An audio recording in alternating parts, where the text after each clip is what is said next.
that you heard? Um, nope, I didn't hear. Maybe I'll have to listen to the entire speech.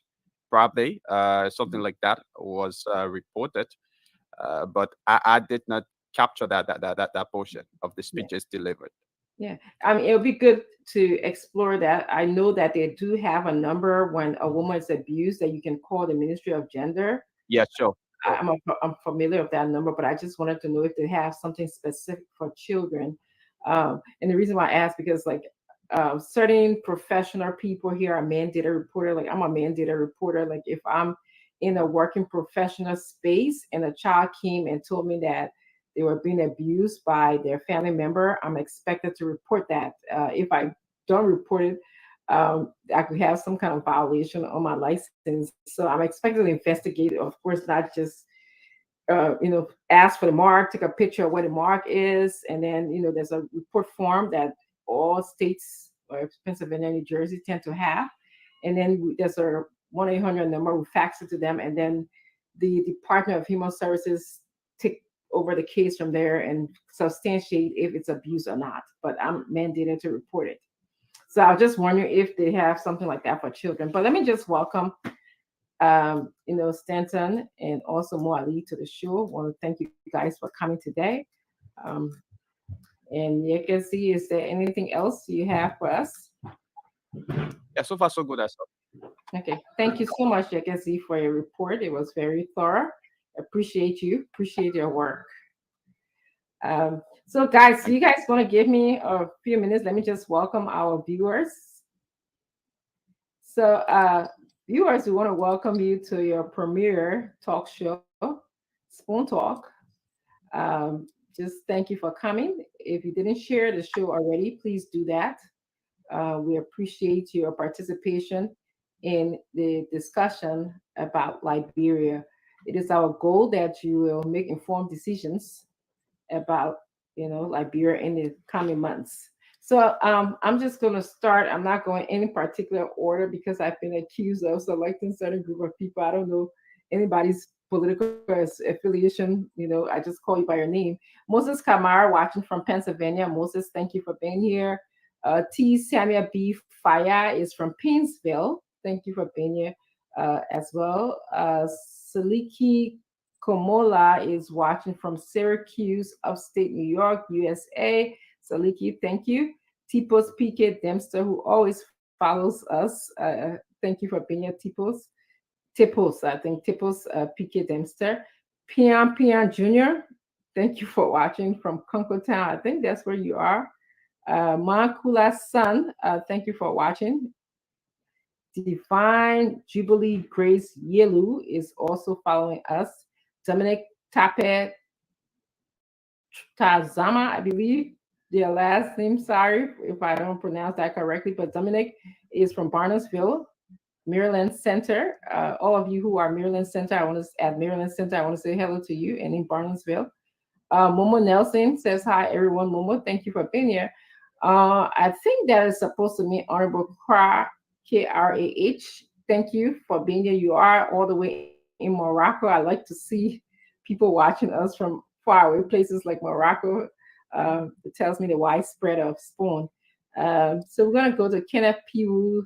Let me just get Kenneth Piwu Samoa. I know I'm not pronouncing your last name right, but Kenneth, welcome. You watching from 72nd Street. Thank you for being here. Edwin Kwekwe Lombe is watching from Kakata Majibi. Thank you for joining us. Please share this show.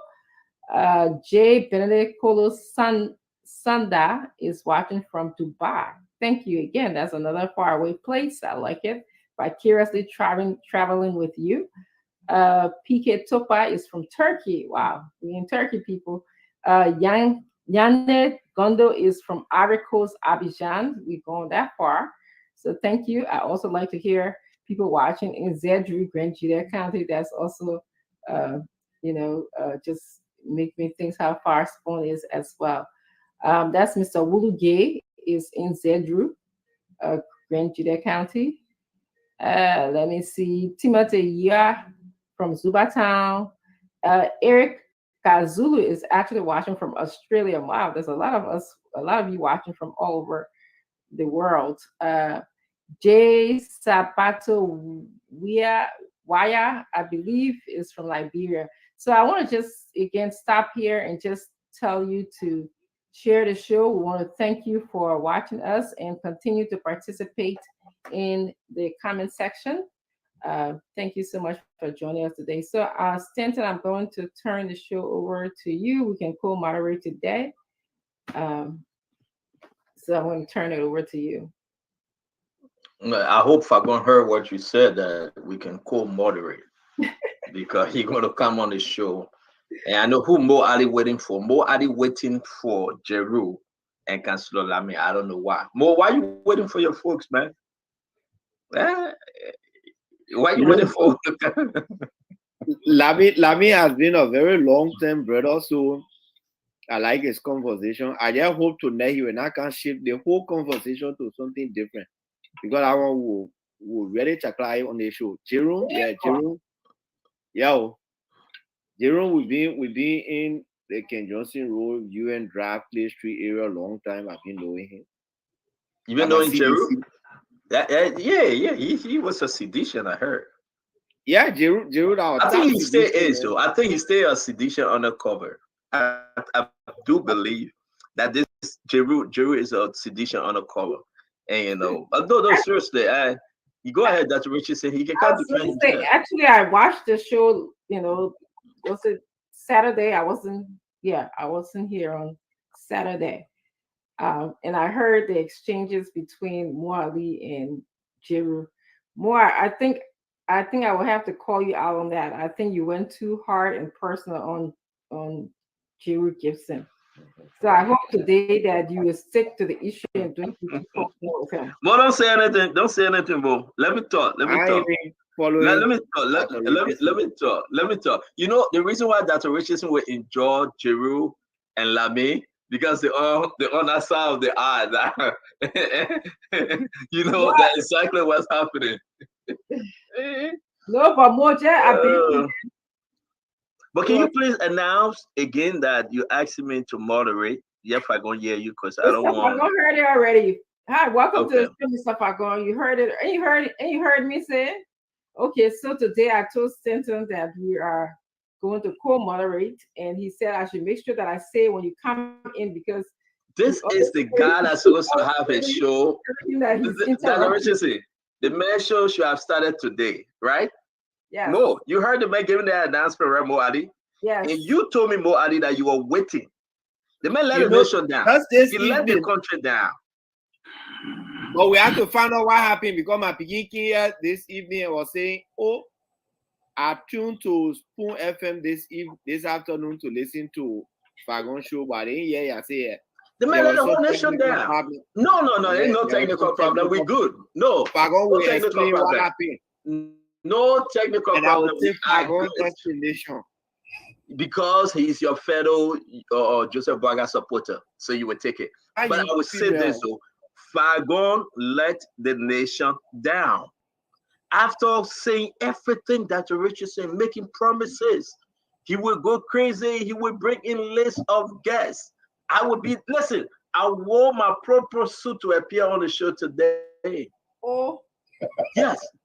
Yes. No, Gibson, seriously. I have never seen a man that will like Fagon after the job we had today. After 6 years, they still asking for power, but they have not done anything, not a damn personal way I have ever done for the nation. And he have his 2 ministers and lying to the Liberian people. I'm surprised at Fagon that he's following the footsteps of his leader, George Manawia. The man that fired him. I'm very disappointed in Fagon. And I will leave this show if Fagon push me to the wall. Fagon acted like Samuel Twe and Eugene Nami. Fagon play him no. Yes. No. Fagon acted like Samuel Twe and Eugene Nami today. The nation, they were waiting. The people all ears. And Fagon went in his corner. He posted nothing. He said nothing. And here we are, he appearing on Spoon Talk. I am disappointed in Fagon. The way in which I am disappointed in President George Manawia. After 6 years, You lie and say you take 27 million people out of poverty. You have included Sierra Leone, Ivory Coast, Nigeria, and everybody else. And Guinea, and and Burkina Faso, and everybody else. 29 million people out of poverty. You lie to the video. You have to play that video there. But then we'll play it, but let's settle the thing with Fagon tonight. Fagon following his leader footstep. Bakulapa. Hey, Dr. Richardson, stop me, I'm begging you. Stop it. They gotta get live. They can laugh. Hey, they gotta get live. They gotta get live by the way. Hey, my God. But go ahead, Dr. Richardson. I shouldn't listen, but do your thing. Do your thing, please. So let me just hear what's on your mind today. And before we go into the topic for the day, we should probably be what happened. Oh, you're not gonna let Fagon slide like that and go to what's on your mind? No, I know, Mr. Fagon, when you see him quiet like this, that means something. No, but you gotta get Jerusalem. No, Gibson. No, you shouldn't speak. Let get Gibson a chance to speak because Gibson want to say something. This sort of no. I will mute you because Gibson time. Gibson came before you. Let get Gibson a chance to speak. No. Yeah, but I will meet you. Let get Gibson a chance to speak. Gibson, go ahead and in front of you, Gibson. That Gibson appeared before you. This kind of Musa-Belletistic attitude of yours needs to stop. I repeat, this sort of Musa-Belletistic attitude of yours. Do I cannot understand that Musa-Belletistic? Let's call everybody and talk about it. You lie to the Liberian people. Let me show you people. Musa-Belletistic kind of attitude is a kind of attitude where you just wake up, lie on your friend, but you just be talking until you become a talk show host. You laughing? Now, because he did that, you can see he talk until he took the whole talk show host title.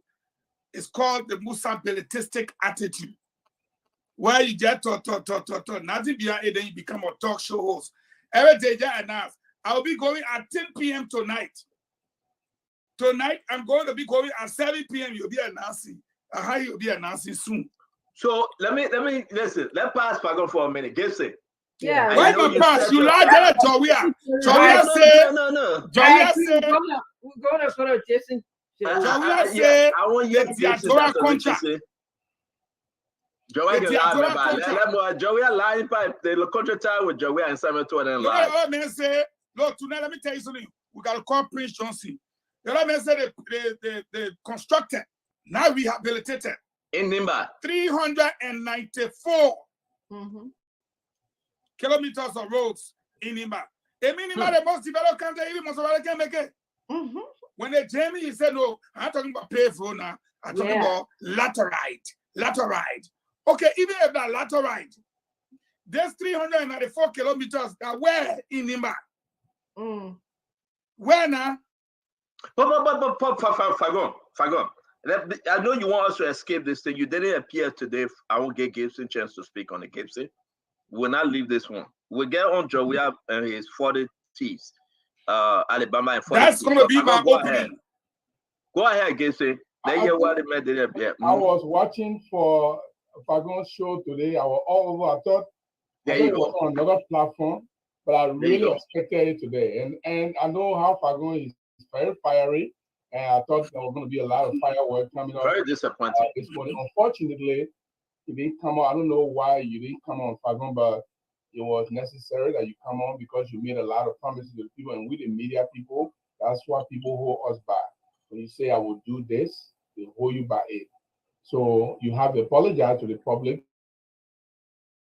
Come on, explain. Because the technical reason, that's what we're doing in the media. When we're supposed to come out as a newspaper or radio station, the program didn't come out, you apologize and say, I'm very sorry.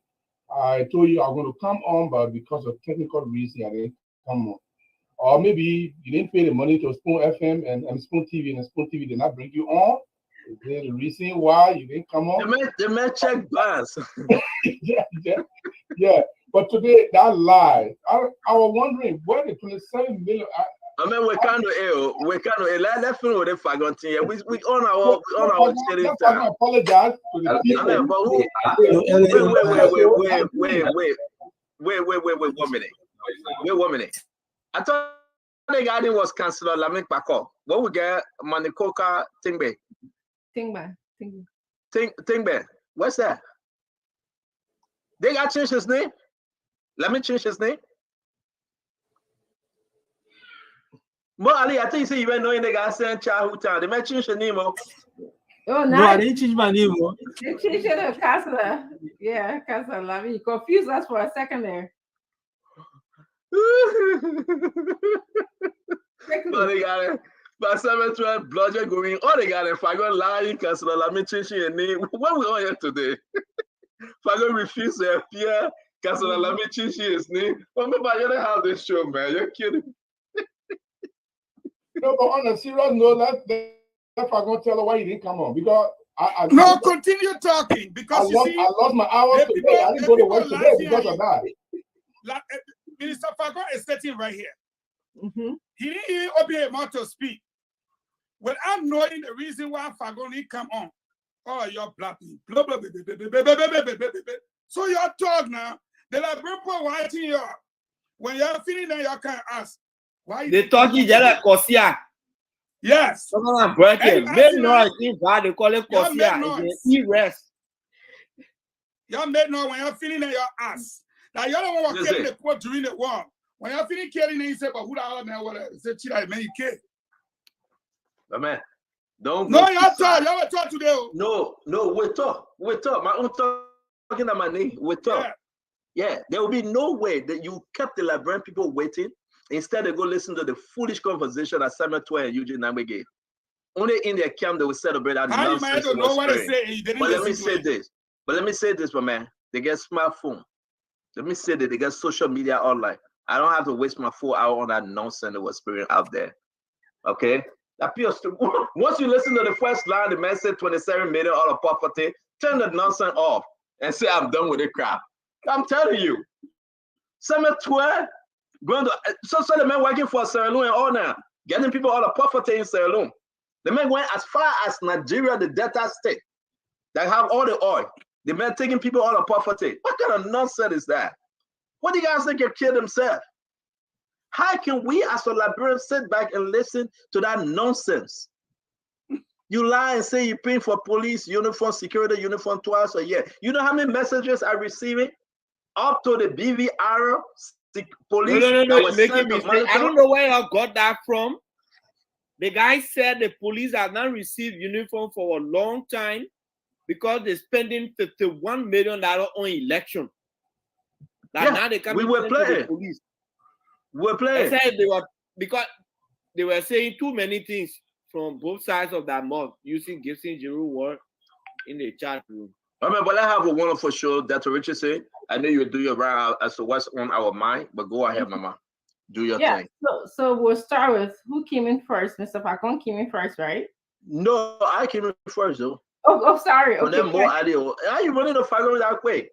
Go ahead. No. What? Are you afraid of Fago? He didn't appear on the network today, and you run into him. I Because we came. hear why. Mo Ali. She has Fagon, done Fagon Gibson, lies. She and has done Fagon. Fagon lies. You scared? Go ahead, assistant. Ladies was and just gentlemen, talking to you. Go ahead, Stephen. look what the other person say. Hey, Stanton, I was searching for Fagon show all day. The leaf don't drop far from the tree. Not me saying it. It's right here. The leaves don't drop far from the tree. And let me see who's this. That Let was me on see your who's mind? this. That's what That's what the person saying. That's not me. That's what the person saying. I was searching for Fagon show all day. The leaf don't drop far from the tree. I don't know what it's saying. I mean, what that means, but I will let it pass. Fagon disappointed the people. But let me welcome all our very, very good. The people followers. just dealing with you on the feed that Fagon said Wednesday. You don't come to be talking. But anyway, when I'm feeling with you today, you go tell I mean, I see anybody here saying Wednesday, but I see anybody here saying Wednesday. I will tell you what Fagon was. Yesterday when I was playing basketball and barbecuing, and we were enjoying ourselves playing tennis and basketball at the same time. From there, you jump in the pool. And Fagon, he was somewhere. They were having some kind of gathering at Gibson. They were eating.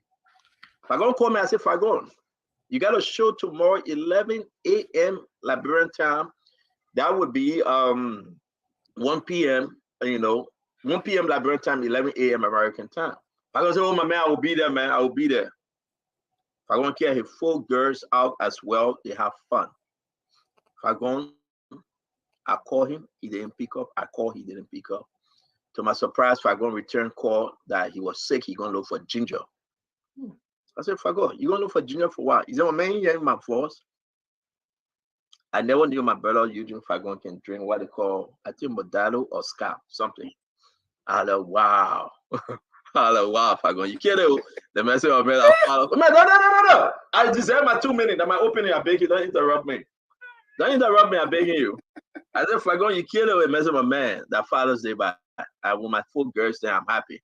I said, no problem. But you let the nation down. So what's on my mind, guys? Let me welcome every one of you. There's a reason why the people will go after Spoon Network. There's a reason why we will sacrifice every evening to come on this show to give you nothing but the truth and to tell you nothing but the truth. The President George Manneh Weah administration have failed you. The government, the Liberian government, have let you down. If Eugene Nangbe, the commissioner of maritime, can say to the Liberian people, we are still looking for the people that brought the drugs in the country. If he can say that, like he said today, the government is in a serious mess. If he can say we are still looking for the folks that brought drugs in this country, our government have failed us. They are in a very serious mess. And I will say to you, on a very, very serious note, share this, invite your friends, invite your brother and sister, because it is important for us to do so. Our country have come to a place that there is no way in which we can wait, because you know why? It's a problem. It's a big, big, big problem. This country needs to be helped, and the Liberian people deserve better. Senator lied all day today. Eugene Nangbe lied all day today, and they did that all to the amusement of President George Manneh Weah. So we are here to discuss the issue. We are here to discuss these things. We will separate the facts from the fiction, and we'll let the Liberian people decide. That's what on my mind today. Juneteenth, today is a big holiday year. That's what on my mind. And we will take calls, international calls, local calls, and we will ask the Liberian people what's on their mind. Thank you, Dr. Richardson. And thanks, guys. Okay. So let's move on to Mwali, right? Mwali was here next. Yes. Mm-hmm. I am hoping that we will just dissect the pile of 4 hours lies that Twe and Eugene Nangbe compounded on the Liberian people today. And it was so shameful. Twe lied to the extent that he even said 27 million Liberians were lifted out of poverty in George Weah's first year of his presidency. And the sad thing about it is that he didn't say only one time. The man said it 2 times and quoting an imaginary World Bank report. I know usually Philip Bird Brown is their guy, but it looked like today Philip Bird Brown decided to go rogue on them. And the man went rogue on them. He tackled them on the drugs thing. Eugene said they're still looking for the people. On the very show, I say that those who they arrested and carried to court and tried were not the right people. It was a cover-up. Today, Eugene proved that right. When we had the argument, when when we discuss that drug issue here. And on the issue of sports, Philip Brown put it to them that they failed completely. He even said to the extent that the Olympic Committee got only $1,000 in the budget for administrative to run the administrative aspect of the of the whole Olympic Committee of like, bro, $1,000. You just say no. So when y'all went to the Olympic, that one there, Eugene was shamelessly saying that one there that kept for the administrative cost. How can an Olympic organization run for 1 year for $1,000? The measurable failings of our football aren't even going far. George Weah became president because of his prowess in football. Nothing else. Yesterday, Liberians had to accept the reality that we'll now be watching other countries. Out of 4 countries in the Manuel World Union in football ranking, we are the least. So we were playing Nigeria yesterday. So our people just had to go there. Out of 15 countries in ECOWAS, the ranking, we are the least. This thing has got to the point where even if we don't like each other in the opposition community, but it's got to the point where you cannot have people at the helm of power who will bar all, okay, let me not say bar, but will hire all of the radio stations and online TV stations and sit for 4 hours. And I don't blame those stations because they are commercial stations. Who pay money, they go and cover your event for 4 hours. They got in there talking all kind of things. They come to the police. The men say they've been spending money on what they think on election. The election we're having here for 5 years, been spending money on the 51 million. There was one other statement that I captured today from Pue. He said the only way the country will develop is for us to take loan. That World Bank now say our loan is moderate. Whatever terminology you use, but moderate was there. But You more, talk you of- say some discussion for later because I'm sure we're going to be going into it. I just giving highlight for Yeah. Central and only listen. He said, yeah, that they highlight that one people here. He said they met 800 million, 900 million. They gone to 2.1 billion. Then he said more loan. He said we need a loan of 2.5 billion now to develop the country. That one me and I'm making plywood. No opposition man to now. I'm making it straight with it, man. All the lines they did, the 3 hour here for that 3 hour here, 3 or 2 hour plus. On it. You unpack the lies. You unpack the lies, huh? So, Mr. Fagon?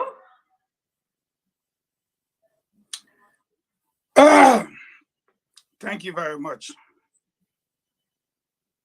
Anyway, let me start by saying to my followers who follow me that when I was on the show on Friday, I made it quite clear that we were going to push because we did not get the name of the show. We did not get everything in order. So I'm here again to apologize and to tell them we're starting next week, Monday. And here is why. We don't have The man just apologized, ladies and gentlemen. I got my 2 minutes. He just, Dr. Richardson. So we were right, Mo Ali. You couldn't hold this guy to account, but we were right. I would not protect him. I went hard on him, and he apologized to the Liberian people. I would not protect him. I would not protect him. Gibson, he just apologized. He have done the best thing that George Manuel Weah will never do, or he have never done, that Samuel Tuah can never do, or Eugene Nangwe. The former Deputy Minister of Information, Eugene Lami Fagon, have just apologized to the Liberian people. I rest my case. Why Continue, Mr. Fagon. Why to make people?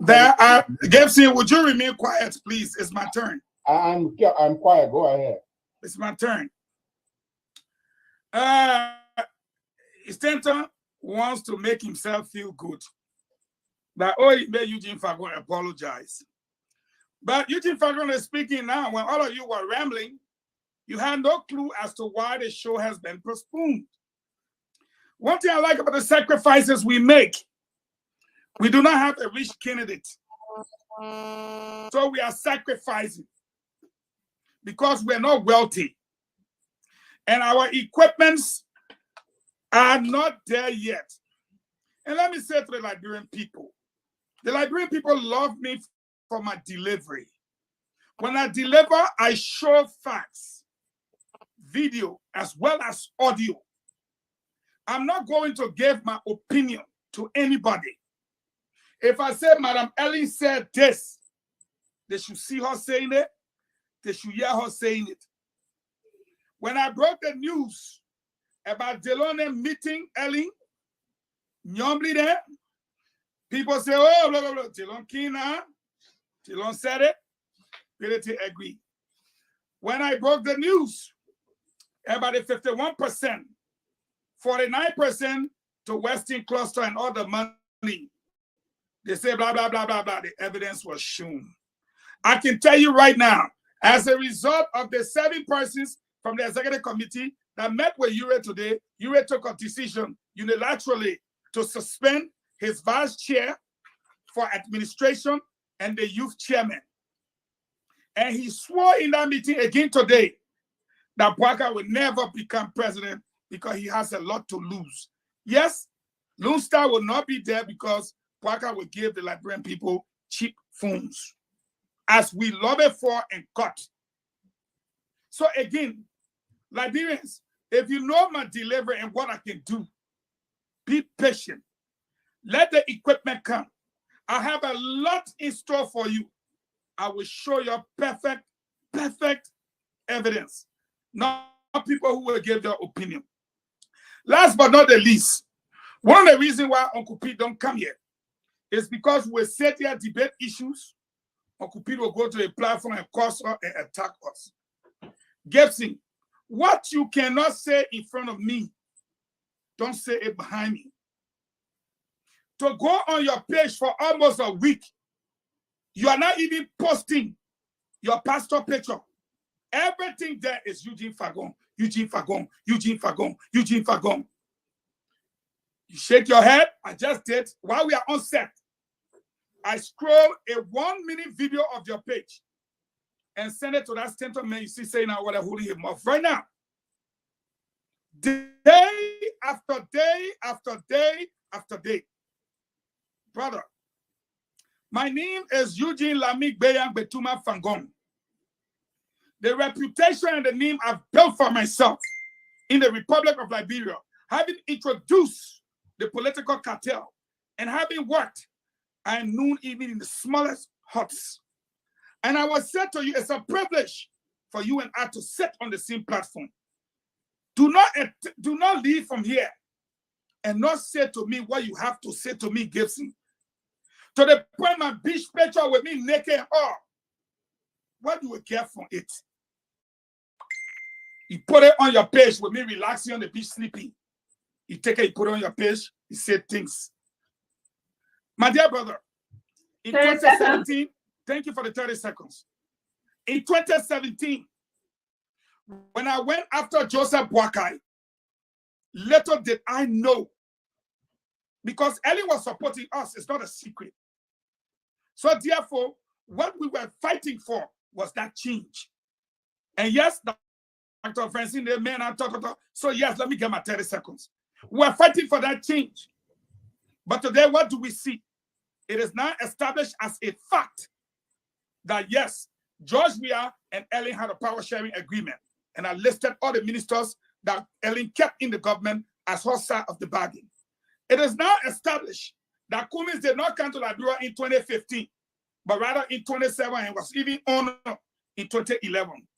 It is now established that Clarence Muniba has been working for Ellen Johnson Sirleaf as Minister of State without portfolio and as head of the Presidential Delivery Unit.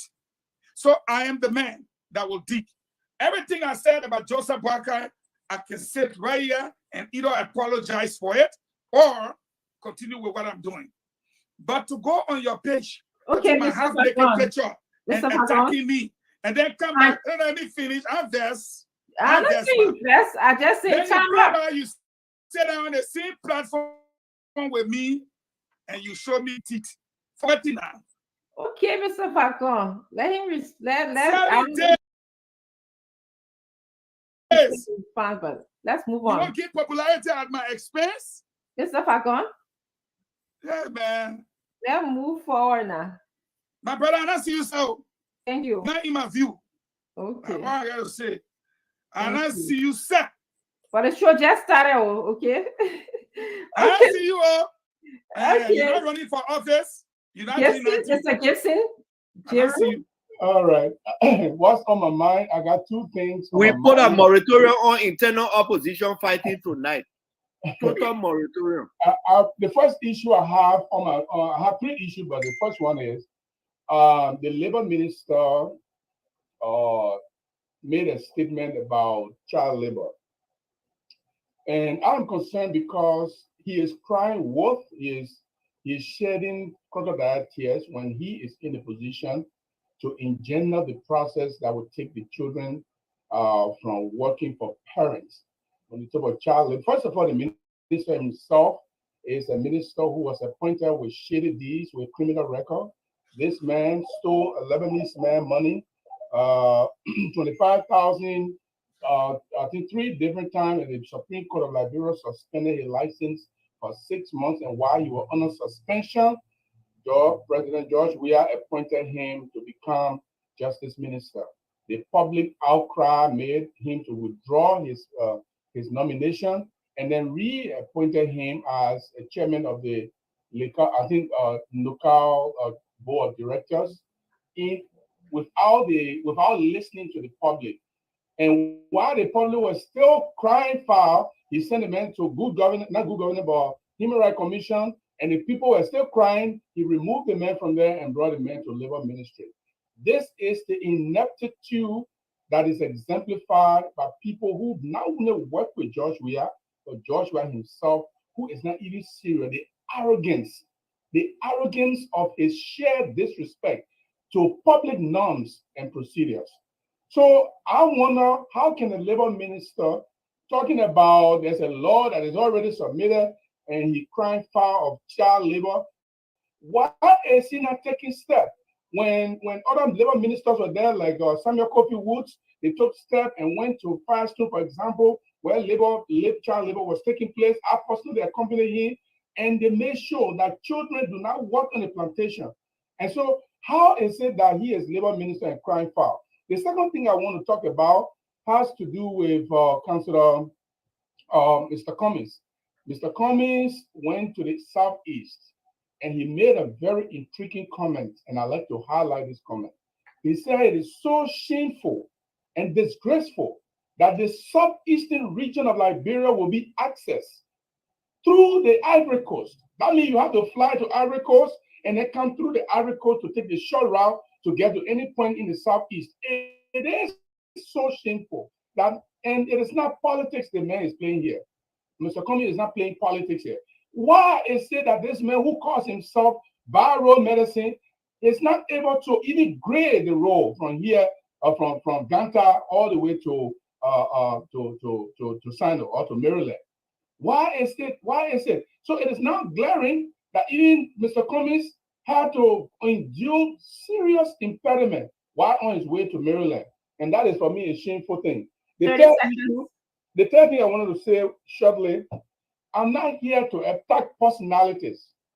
I said it on Saturday. I criticize political leaders. Usually, if I criticize you, it will do me nothing. Okay? It will not bring anything. You are not contesting. You are not doing anything. Those videos you see, those are videos that I saved long time. I just reshare them so I'll be able to edit them and send them to you. That's what I did. I'm not concerned about you. Okay? So I don't want to go into personal attack with you and Mo Ali. Because first of all, I don't see anything I'm going to gain by going to personal attack with you. My concern here is JMB. This is the first round of election, people. We're not here to praise JMB. Let me tell you brutally, I am not on the show to praise JMB. We want to win the election to go to runner-up if possible with George Weah. I'm not here to get JMB diapers.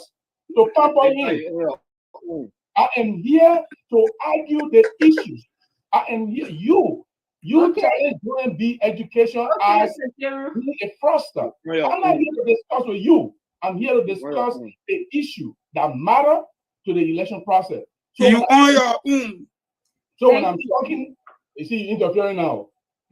So, but it's just guys, listen now. It just hold on, Fagon, hold on. It's just an intro to our conversation. Okay. You don't. So I don't get into everything. One of the things I made people come to Spoon FM or Spoon TV is because of the divergence of views. If we all come here and praise JMB, then I don't want to be here. If we all come here to praise, who asked you to praise JMB? Let's go praise our Congo. Okay. I'm not here to praise. When we all come here to praise, I don't want to be here. I'm here. So let's move on to Councilor Nagiti. They may not talk for 4 million. Thank you, Mr. Jerry. Let me go to Councilor Lamy. If I'm gonna lead it, man, let the man say his piece, man. The man I talk for 6 million. Man coming to again for another 10. No problem. The people ain't stopping you from bringing more Ali, current gone. Councilor, we're not hearing you. Can you tell the guys in studio? I think one of the guys need to come back on to bring him on. My man, they current gone, but they will hear my voice. Bad time for a current ground move. But then, Councilor, you have to wait.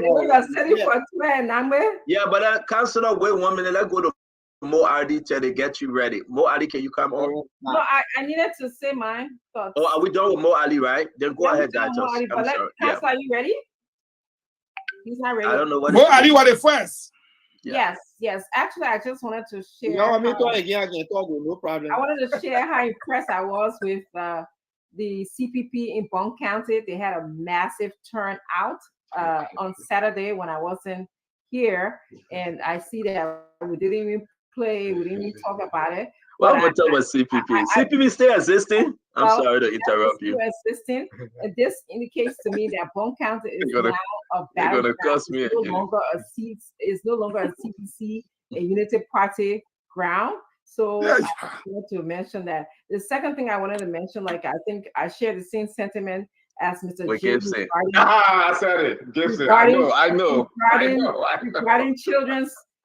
Regarding violence against children in Liberia, I believe that the gender ministry and the labor minister should go beyond just making speeches and put in regulations and laws.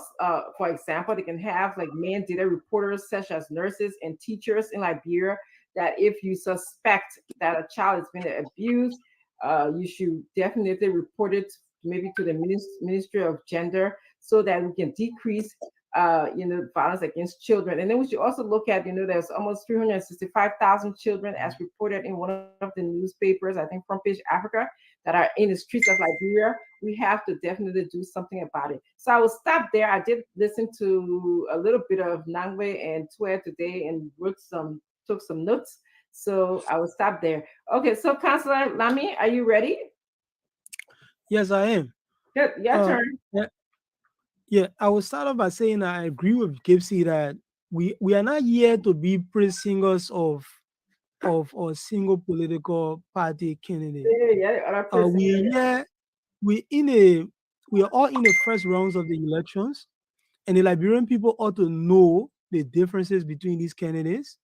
And Liberian people ought to know that they should be voting for their first choice candidate in the first round of the elections, unlike what other people will say, that we should all just band together behind one person because that's the only way we can remove the ministers that we have in office, which is absolutely false, absolutely misleading. And when you say that to the population, you're basically telling them they're stupid people, that they don't know what's good for them. When we come together when we get to the runoff. But what we should all be focused on now is selling the best candidates to the Liberian people. So having said that, let me come back to what's on my mind tonight. The state of the economy of this country continues to be on my mind. Mm-hmm. Even though I heard the finance minister saying that they lifted 27 million people out of poverty, and he said it twice, like Mr. Ali said. So it means that he wasn't making a mistake. He was saying something that he actually meant to say. Because when he said it one time, then maybe it was a slip of tongue. But if you repeat it a second time, then it's no longer a slave a ton.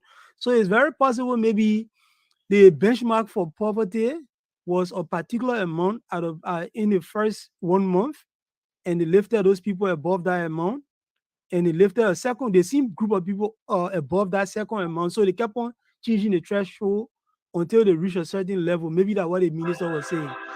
I mean, that's not logical, but probably that's how he will explain that. So the state of the economy, the terrible, not just the state of the economy, but the terrible state of our economy remains to be a serious issue. The state of rule of law in the country also remains to be a serious issue to me. And the terrible state of our educational system remains to be a very serious issue. I was just reading a newspaper story earlier on that said out of 26 Liberian students that sat a medical matriculation exam in Rwanda, only one of them was able to make a successful pass. Oh, wow. I mean, with that kind of data, probably maybe this even the entire Ministry of Education should be on the way out. You know, if you have that kind of disgraceful data that 25 out of 26 students that took a test to be admitted in a different country could not make it. That tells you that the free education they've been talking about has been a total waste of our money, and we got to rethink that strategy. And obviously, when Gonglo comes to power, the state of education is going to be improved far beyond what the United Party did when they were in office, and they admitted that it was a mess, and the other people are doing presently. Rule of law affects pretty much everything. It underpins everything in the society. The state of rule of law continues to be a challenge. And not just a challenge, it continues to be a horror show here. You only have to, in the morning, drive on Todmont Boulevard to know that you have basically lawless people in this country. The person will be violating the law, and they expect that you will bow down to them when they're violating the law. Just the other day, I'm going to work, and this guy is in the wrong lane, and I'm not giving him way, and he passes me and says, "That's the reason why you will not win any election in the country." I'm not running for anything. Yeah, I'm not running for anything. So why will you tell me I will not win anything when I'm not running for anything? And you say you're breaking the law because I'm preventing you from doing something wrong. And then you tell me that's the reason why you see these politicians here. That's the reason why they do not enforce the law. Look at the motorcycle people in this country. They are a major constituency for most of the political parties. If a motorcycle person puts on a CDC uniform, he can break any law and the police won't stop him. If they do it for even the UP, even though UP is not in power right now, if they wore UP uniform, the police people will not stop them because they probably see them as a potential particle. So we need to draw a line under these behaviors. The CDC people see the motorcyclists as their constituencies. So because of that, no law enforcement against them. Okay. Because of that, when people do power theft in many of the communities in Monrovia, nobody goes after 30 them. seconds. The other day, I heard the president jokingly saying that he sent he told the power theft team when they go out there, they should be careful. Oh, you know that my people there, you be careful with them. You can't be saying those kind of things and you expect that people will be law abiding when they hear people are. Thank you. This is just what's on your mind. It's not, let's do this 2 minutes. What's on your mind, then we can go into the discussion, folks. Yeah, let's go to we shouldn't imitate. Yeah, I know, Councillor. I don't want us to imitate Fagon. Sometimes, it's hard to control him. You're right, Councillor. Okay, so yeah, we'll stop there for the time being. Yeah, thank you very much. Fadiga, 2 minutes, please. Okay, Joe, yeah, he's a quiet bad dude. Serious, but on a serious note, a lot on my mind. I listened to that Samuel Tway stuff, but we'll say more about it today. No, Samuel Tway is delusional. That guy, the worst thing about Tway is that he thinks that he's the smartest in the room. I don't know who ever told him that. And that illusion, somebody told him that. So this guy just spew garbage out most of the time. But what I want to talk about, honestly, is just drugs. Drugs is still on my mind. Honestly, Every night. The other day I was dealing with another drug case here in Liberia, just on my mind. Look, drugs hard to deal with though. It's not easy. While we are looking in that country there, even in America, they cannot get drugs under control. So I just pray for Liberia that if the good thing is we are small, and if we're really serious, we can get it. We got a very close net society. People now telling them, oh, don't touch my child, don't do that thing, so we can get a grip on it. But we are only seeing Zogos. We're not talking about the politicians, the lawmakers, those other people that look good and something that are under the influence of that thing. It's been on my mind for a while. I know we're going to show. We got a lot to say, so I won't try to be the Lamille or Gibson Giroux that's tried to sell Gonglo to us. But Gonglo is a fine man, but Ome Boyka is the best. And we will continue to push for his message. And those that are mastered the art of trucking nowadays, we want to commend them that they are doing a phenomenal work of trucking people to the different events. We will know on November 11 if those trucking will translate into votes. I'm not calling, but yeah, I'll leave that. That's on my mind. That's why on my mind. When I hearing you, Data, are you coming to me? Yes, I'm coming to you to set up the. Thank you. Sure. Let me. No. Everybody have given what's on their mind. Let me go. Then maybe I'll better up Fagon, you, Mo Ali. But Mo Ali, man, can you put Keno on? We can't have you in the dark, bro. Got lantern. It looks scary. Put Django Lantern on, Mo. My man, let's talk. I mean, I hope you homo. Don't put yourself in a situation you can't handle. I ride to my house, you know my curtain all the time. I mean, you can say buy that curtain and distribute them. But let's move on. Let's move on. It's important, though, that Richardson, let me say this to you. Samuel Twe and Eugene Nangbe lied to the Liberian people tonight. And their lies not only just common lies, but it's the fact it was intentional. They felt within themselves, we will go with all these radio stations and the people will believe us. But tonight, with tens of thousands listening to Spoon, Fabric, and Super, and all the relays, I'm not going to get into the fight, the names called in between Fagon and Gibson. No. We should pass that time because it is important for us to help our fellow Liberians tonight. Samuel Twe lies and say it, and Mo is right. He said it twice. 27 million out of poverty.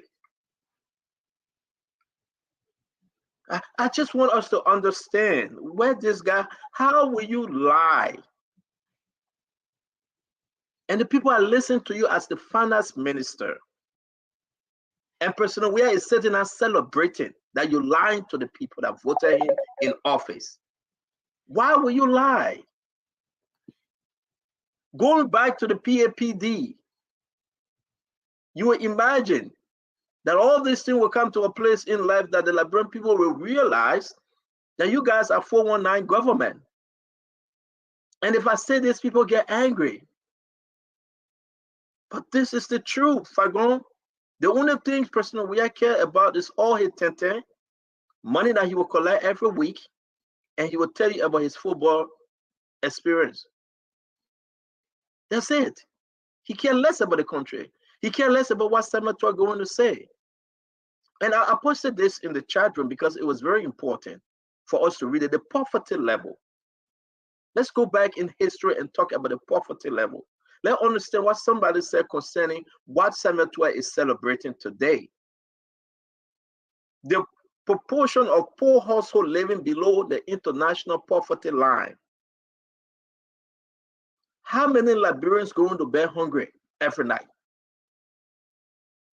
How many Liberians depending on begging before they can eat, find cassava to eat? The prices of rice is up already now. People cannot afford it. $1.09 a day from 2011 to 2021. The projection has increased to 52% in 2021. Under George Manneh, we are government. 2021, just 2 years ago, the poverty line have increased to 52%. World Bank PDF, Liberia, World Bank, they say estimated that 64% of Liberians live below the poverty line. So tell me the population of Liberia today, and let's do the math. Let's agree that the government said we have 5.2 or 5.3 million Liberians. 64% is over 3 million Liberians. You guys are good at math, you're talking about it. So the World Bank telling us that, listen, up to 2021, getting into 2022, you have over 3 million Liberians below the poverty line. They are not even at the poverty line, which is to say that Senator just lied. We will get to the other stuff to talk about, but let's educate our fellow Liberians. Senator have his cassava, Eugene Fagon have his, how do you call it, lobster to eat. But Liberians going to bed hungry. And personally, we are celebrating his two best friends. But this is what it said. 64% of Liberians live below the poverty line, of whom 1.3 million live in extreme poverty. That's the key. 1.3 million Liberians right now living in extreme poverty. I got a call from Boima Kamara, the former Minister of Finance, and he will be appearing on the show to go into this conversation tomorrow. 1.3 million, you know who 1.3 million? The little girl that begging to go to school. The old man that's selling her pepper color and nobody can buy. Okay, come on, let's just be serious for once. And this guy saying that we took 27 million people out of poverty. Where is the information? Where is your data sheet? Show us something. So for my 2 minutes, I want to remain right here. I'm going to get to the other one later. They talk about the social safety nets. It poorly developed. World Food Program, Liberia County, you remember they gave that money to World Food Program and they said we cannot investigate them. Saying that extreme poverty in Liberia such that the proportion of people surviving on $1.90 rose from 44.4% in 2019. Guess what? To 46.3% in 2021. These are information given to you by United Nations, not by Senator, because Senator will never put this information out. Senator will never put this information out because it is important for us to understand that the poverty level have increased drastically. Then you're going to have Senator and you're going to have Eugene Nagbe lie to the Liberian people. Then you have President John Manneh, we are clapping. He clapping because he cares less. He cares less. Once you can give him that money every week, once all his girlfriend can travel, once all his girlfriend get a cars, once all his girlfriend settle, and the president drinking Hennessy, so he cares less for the poor Liberians. 64% of them that live in poverty right now. I yield that to Richardson. As we move on, we will have this conversation and we will challenge them. Thank you. Wally, do we have a clip that we want to show or anything you guys can call? Yeah, let's play that on the 7 million clip. I will send it. You'll play that clip. Okay. You can see. 7 million. Can you please, if you have, cut that? You can see. Can you please play the 27 million clip if you have that? According to that report, in the first year of his presidency, 27 million Liberians. According to that report, in the first year of his presidency, according to that report, in the first year of his presidency, 27 million Liberians came out of poverty. Wally. I would have loved where the clip. According to that report, in the first year of his presidency, 27 million Liberians came out of poverty. In the first year. This is not Samuel Toy, this is World Bank. 27 million Liberians came out of poverty. And then they got lie on World Bank. He didn't lie on World Bank. So that is the point I wanted the public to hear. that 12 was not even saying it to say he quoting himself. He was dragging the World Bank in his life. And because these guys, I will read a part of the propo agenda for you on page, let me get the page. Send it, let's flag it. Send it to me, let's put it up also while you read it. On page 18. Yeah, I will take a screenshot of it and send it. On page 18, they said to provide greater income security to an additional 1 million Liberians. 1 million Liberians, and reduce absolute poverty by 23% across 5 out of 6 regions through sustained and inclusive economic growth driven by scaled-up investments in agriculture, in infrastructure, in human resource development, and in social protection. They have got absolutely no statistics to show the Liberian people as to how many persons they have lifted from poverty. As a matter of fact, we have been hearing from experts telling us that the World Bank has reported that instead of lifting people from poverty, this government has successfully plunged around 500,000 people into poverty. And here is the sad part. After not making any report on what they stated in their own proposed development agenda, Senator will come to the public today for 4 hours, him and Eugene Nangbe. They sat there with almost all of the radio stations in this country and lied. But that didn't make him happy. He went on to promise. He said, in our second term, we'll give 500,000 Liberian jobs. The one where you're able to do 1% of it in your first 6-year term. You say you will do 500,000 in your second 6-year term. But Eugene Nangbe, to an impact of that life, to told the Liberian people, after he said he had lifted 27 million people, and now one of my men say it looks like we will start counting that 27 billion from JJ Rawo up to today. We still might not reach. So we might have to include Sierra Leone and Guinea in the 27 million. Twe said the market women on radio station indicated that they love the poverty they are in, the hardship. He said radio station went to the people in the market and asked the market women, you all like the poverty, how business going? They say business hard, but we'll still vote for Joya because we left poverty, we left hardship. We can, as opposition, we can do all of the arguments among ourselves. But when you listen to these guys, they sit on the radio, they take state resources and just lie on everything. It makes you to think that, look, any one of the major opposition figures go there, but it can't be them. Because like JMB always said, if we have these guys for another 3 years, there'll be nowhere for us to call country. And all the things we can sit down on the radio here will be talking this and that. You're not have anywhere to sit to talking.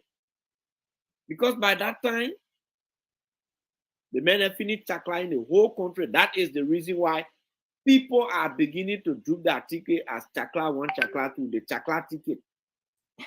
So we are chakla 1, Joy Awatiro or chakla 2.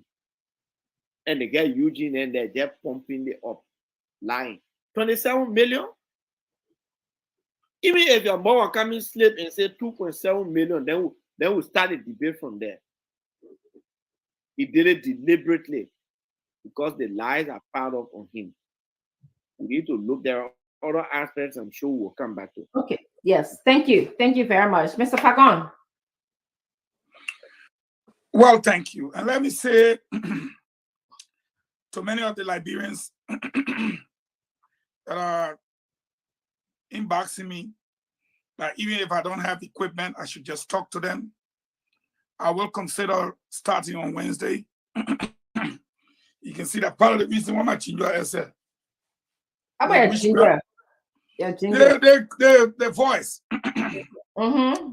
So I will consider on Wednesday if I have to talk to you all for 2 hours, but I guarantee you I'll be able to show you guys some proof, some evidence of everything I say. Let's start with the lies and things that Twer, Eugene Nangbe, and others told. I will let you guys play with it because I like facts versus the fiction. I like to show proof and not just talk about the things. Pillar 1 of the PAPD says power to the Liberian people. And that has to do with, according to the PAPD, which I have right here, that they will empower Liberians with the tools to gain control of their lives through more equitable provisions of opportunities in education, health, youth development, and social protection. Has that happened? No. That is exactly why you saw 2 of them in the studio trying to fix themselves, but they destroy themselves more. Pillar 2 has to do with the economy and jobs. Economic stability and job creation through the effective resource mobilization and prudent management of economic inclusion. Has that happened? No. In fact, what did happen? The US rate is going to 200. Is that economic stability? Did they create jobs? Look at the nonsense they're talking. The entire government employs 77,000 people. And you've been working with the 77,000 people and cannot even pay them. You've brought no investment, but you are going to create 500,000. That's like 6 times more than what you even have in your government. And another quadruple millions of tons of lies about the whole thing. In that same pillar 2, you talk about true resource mobilization. You eat a bomb country people need my poor money. You eat a bombing people money that you mobilize and you got. Even a Zogo, you ate that $2 million. Then you say a prudent management, economic solutions. That's a lie. That's the real lie they're telling. Pillar 3, they say sustaining the peace, promoting a cohesive society for sustainable development. Where is that happening? There's a complete breakdown of law and order, like Lamut Pabo said. So you're not maintaining the peace. No Liberian go to bed at night peacefully. That's a blatant lie. The country does not have peace. Pillar 4, you talk about governance and transparency. Where is the good governance? You're the other man that they put in charge of good governance. See where he was the other day? Where is the transparency? When you take 30 million and give it for stimulus, we can't see it. 11 million for rice, we can't see it. Zogo 2 million they poor gave you, we can't see it. Liberian people 14 million, you say you waive it. So again, you want to see the lies that Twer have told today, but I think you should look at the lies that this government have told through the PAPD and the 4 pillars for the last 6 years. Thank you. And give me my 30 seconds, you get of me, just say thank you. No, I'm telling you, 30 seconds coming now. When they say Bon County that battleground, when Bon County, NPP Bon territory County is no longer okay, let me finish my 30 seconds. Okay. Let me finish my 30 seconds. Mm-hmm. Liberia's population under George Weah is put over a little over 5 million. And now look at what Twer is saying about 27 million. If you look at the roads that Twer said they paved in Nimba, 394 kilometers of roads. Nimba is the most developed place in West Africa. Then you change a note to laterite. Even the laterite roads. Where's the roads? If in Nimba, You paved 394 kilometers of roads. I put it to Gibson Jerry and his kinsmen. How many kilometers of roads did he pave in Grand Jide? Now you and your kinsmen must remain loyal since 2005, 2011, 2017, and now 2023. Grand Jideans will wake up to the reality. When I come on my show, these are the things you will hear from me. When I play tour and hit 394 kilometers of roads in Imba, then I will call Top FM and Smile FM in Grand Jide and ask the people for their kilometers of road. Fagon is coming. Wait for me. I'll start on Wednesday. Thank you, Mr. Fagon. Let's go to Mr. Jiru.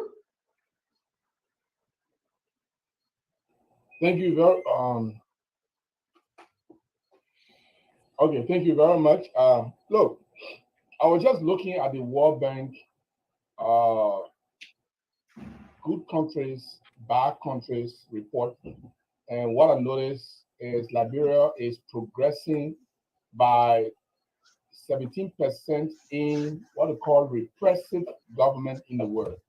Anyone who wants to go there, you go to heritage.org index ranking. You see that Haiti is number 1, but Haiti is reducing, is now 0.01. That means they are coming out of repressive government. But Liberia is progressing, and they are now in 17% of the most repressive government in the world. Liberia is number 2. Whatever yardstick that we use, I believe it is so because of individual and government actions that have been taken to stifle speech, to stifle movement, to repressive action that lead to killings that are extrajudicial killings. So it brings me back to people like Samuel Twer. This is why they have this stronger hold on George Weah. Because George Weah see them as his gods, who, when they say something, is sine qua non. It's not questionable. But I don't know if George Weah is going to ask Samuel Twer to go back and make a clarification on this. Now, Samuel Twer, we don't have 27 million people in Liberia. I don't see how out of the 5.4 million Liberians that exist in the country, and then you took 27 million of them out of poverty. Like, let's let us say maybe we're going to bring Ghana, Guinea, maybe Ivory Coast, and all their citizens. We incorporate strategy. So this is the bad thing that is happening to the government itself. The people, they lie for themselves, and he lied on World Bank. He lied on World Bank. So he's trying to tell. So they lied to the extent they're not even lying to our people now, but they're lying that World Bank said that 27 million people have been coming out of poverty by the George Weah government. Is the World Bank crazy enough to see a 5.4 million people and say 27 million of them are out of poverty? No, he just lied on World Bank.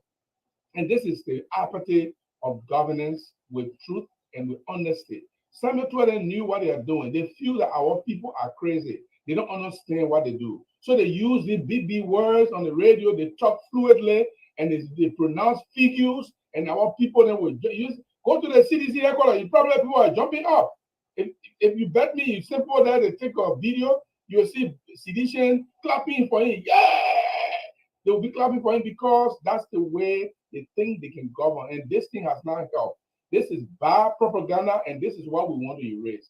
This is why when Councillor Gongo comes, we are going to synthesize the way government works. The other day he came to my house and he said, Gibson, this is a true story. He said, thank God you got your house, Gibson, because in the future, if we get to government and you get any public position and you get the kind of house, I'm coming after you. So this is the kind of thing that Councillor Gongo want to know. How can you lie to the people? And let me talk to the people in Grand Jide. How many minutes you gave the Gongo people to talk for? Dr. Richardson, how many minutes? But yeah. The man has spoken for 7 minutes now. I use my point. Okay. I use. No problem. Okay, so you'll come back. Okay, Councillor Lamy. Let's watch Okay, Councillor you Lamech, were please. specifically to make me not We to have talk, to but make- that's we have to make government unattractive to thieves, and we have to make government a place of honesty. And Gibson was just referencing the pillar in the Better Liberia agenda, where we will be ensuring that people are subjected to lifestyle audits every quarter. If you decide to come into the government, if you decide to take a government position, you'll be subjected to a lifestyle audit every quarter, and that lifestyle audit extends to your family. Because for some people, the corruption is not given to them directly, they give it to their family. So if your wife suddenly start driving a $70,000 car, we'll obviously ask you where the money coming from. If your daughter start driving an expensive vehicle, or some of your family members all of a sudden start getting something expensive, we'll audit that lifestyle. It's not only the official, but it extends to the official's immediate family. So nobody will hide the loot by giving it to the person's wife or the person's other children. On the issue of 27 million people coming out of poverty, I mean, that's one of the most laughable things that I've heard over a very long time. It sounds so funny that you would take 27 million people out of poverty, and then we all now living very fabulous lives. It shows that every life, many times over, is living a relatively good life. Then there's no need to pay anybody WAS fees. So what are they paying WAS fees for? If people are no longer in poverty, why are Liberian parents in any need of covering the WAS fees of their children? Why do we still have healthcare challenges where people cannot pay for dialysis or pay for any other serious medical ailments when they're no longer in poverty? Because 27 million people, that's several times our population over.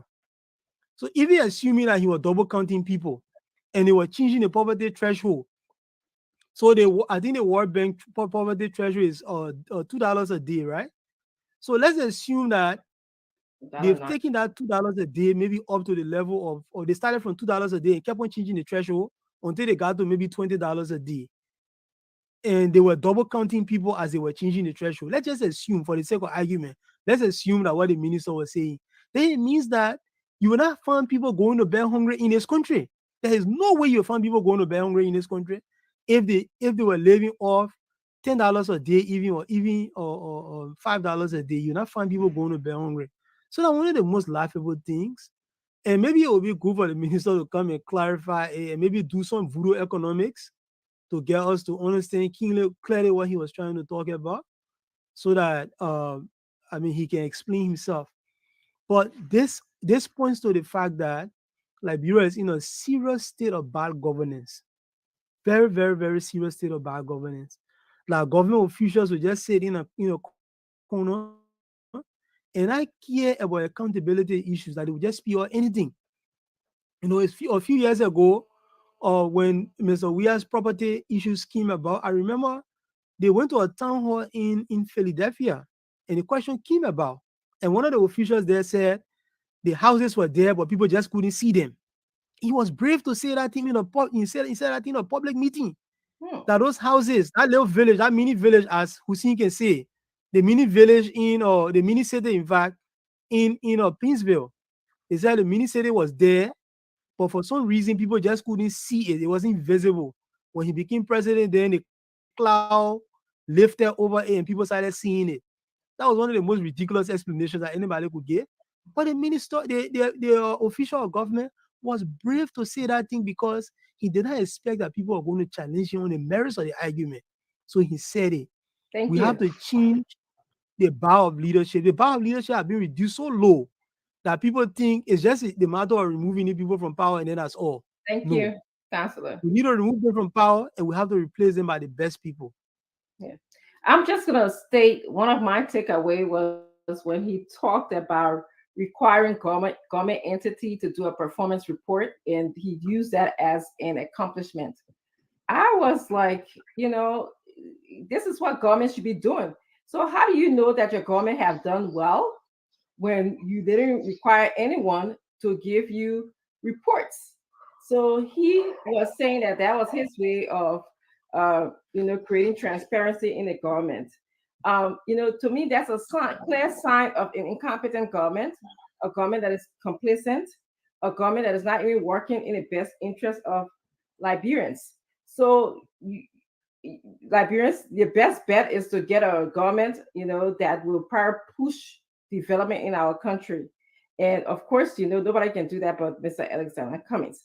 My other takeaway from this conversation they had was he said, all of the reason why investors were not coming to the country because the iron ore were taken, the rubber forests were taken, Bee Mountain were taken, which means that we're not creating any more natural resources, which is correct in that part. But there are countries who don't have any natural resources, like Japan, that tend to do well with the economy. There's other things that we can look for to boost our economy. We can look for, our beautiful landscape in the country. You got good beaches, like Piso. You got good good waterfalls in the country. You can really, really gain revenue from going into the goods and service aspect as opposed to just relying on, the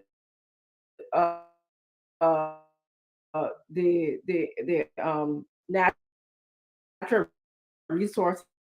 Again, what can they think outside of the box? Are they not thinking at all and just going with the old standard of natural resources, rely on rubber, rely on iron ore, rely on gold, to create revenue for our country? So those are my two takeaway from the interview. Y'all forgot about me, oh. Yes, Fadiga. Sorry. Go ahead. Well, I listened to this interview. Look, for a lot of us that have been following Samuel Tuah have made a lot of these statements over the years. You remember when Samuel Tuah went to China and came back, he said they were going to do a mineral swap. And he said every mineral under the ground and in the air, we have some in the air, we were going to swap it with the Chinese. And we kick against that, nothing happened. You remember when they went in China a couple of years ago when all the other head of state were invited to China? Samuel Tuah tried to grab another loan from Atom and Ibomaf. If you look at the Ibomaf deal, that was another very horrible one. Look, these guys just came to grab and go. It is evident. I'll look at every now and then, I just take a look at the poverty reduction or the PAPD.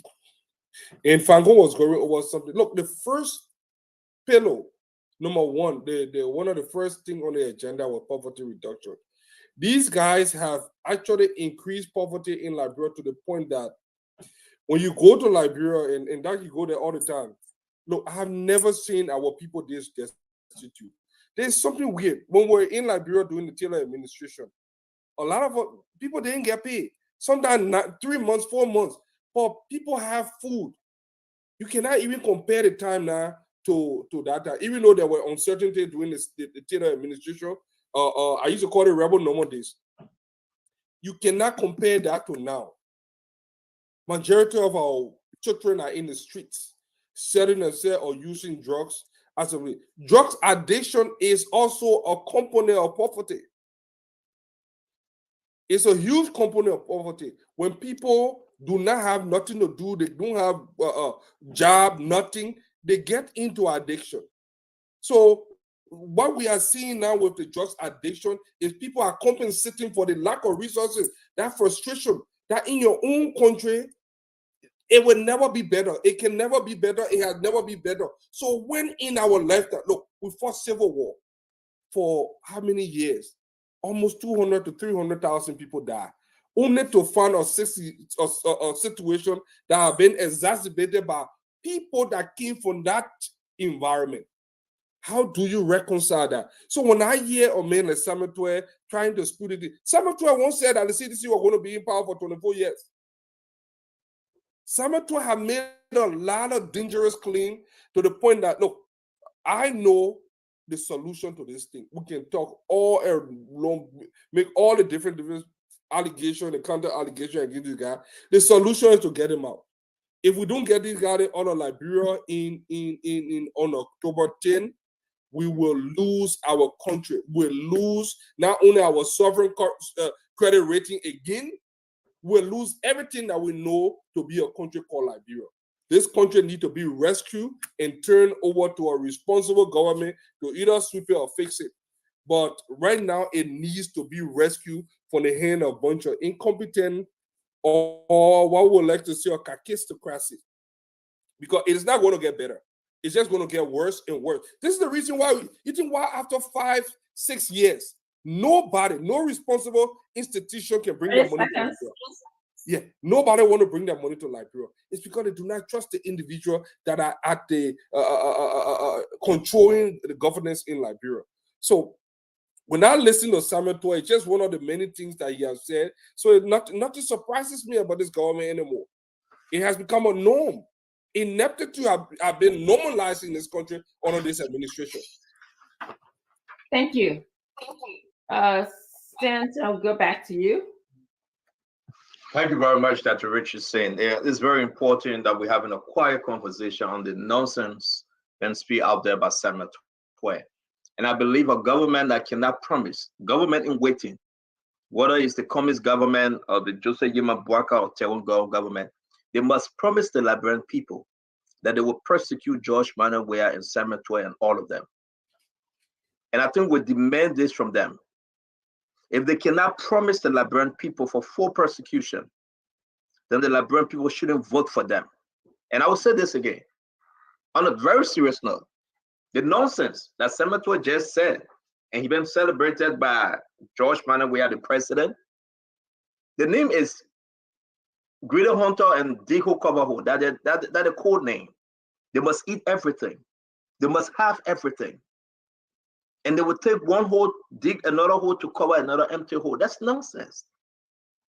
Look at the road they said they built. Fagon was talking about it in Nimba. You know what somebody said? They said this, Damo, can you put it up? I will read it. They said, I think it wasn't done by the government. No, not at all. It wasn't done by the government. I mean, for the guys then to just take upon themselves that they will fool 5.2 million people, because let's exclude them. They are not Liberian. Let's exclude them.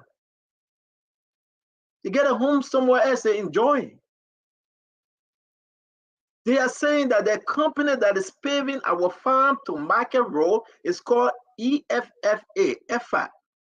They are doing these roads to have easy access to buy and transport cocoa and coffee. That's the reason why the people are doing these roads.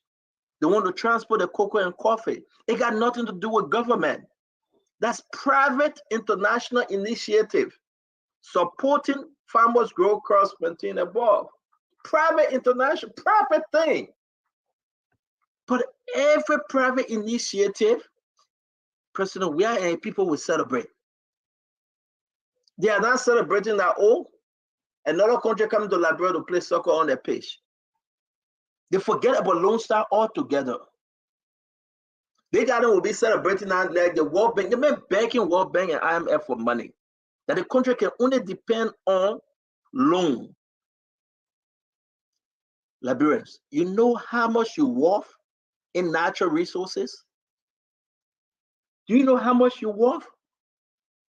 All the money they gave into ArcelorMittal, all the money they gave into Western Cluster, and they stay begging for $3.9 million loan? Because on each loan, they will get a cut. This is very serious. Every loan you see Samuel Tuah signing, he getting his cut. Every operation now is between Samuel Tuah, Eugene Nangbe, and President George Manuel Weah. And our people, 64% of them living below the poverty line. Worse in the history since 1822. And the president wants us to believe that his government is the best government since 1847. I don't think the president knows his own history. I really don't think so. Look at Newtown. Look at Clarendon. Look at Gardensville. They're afraid to speak. Look at Sonny Wen. Look, go back to Gibraltar where the president coming from. We are not talking about the interior. Imagine the poverty level in our country. If a government that is in waiting, Joseph Yeman Boakai, and I have asked him, and Joseph Yeman Boakai have guaranteed full prosecution investigation according to the law and constitution of the nation.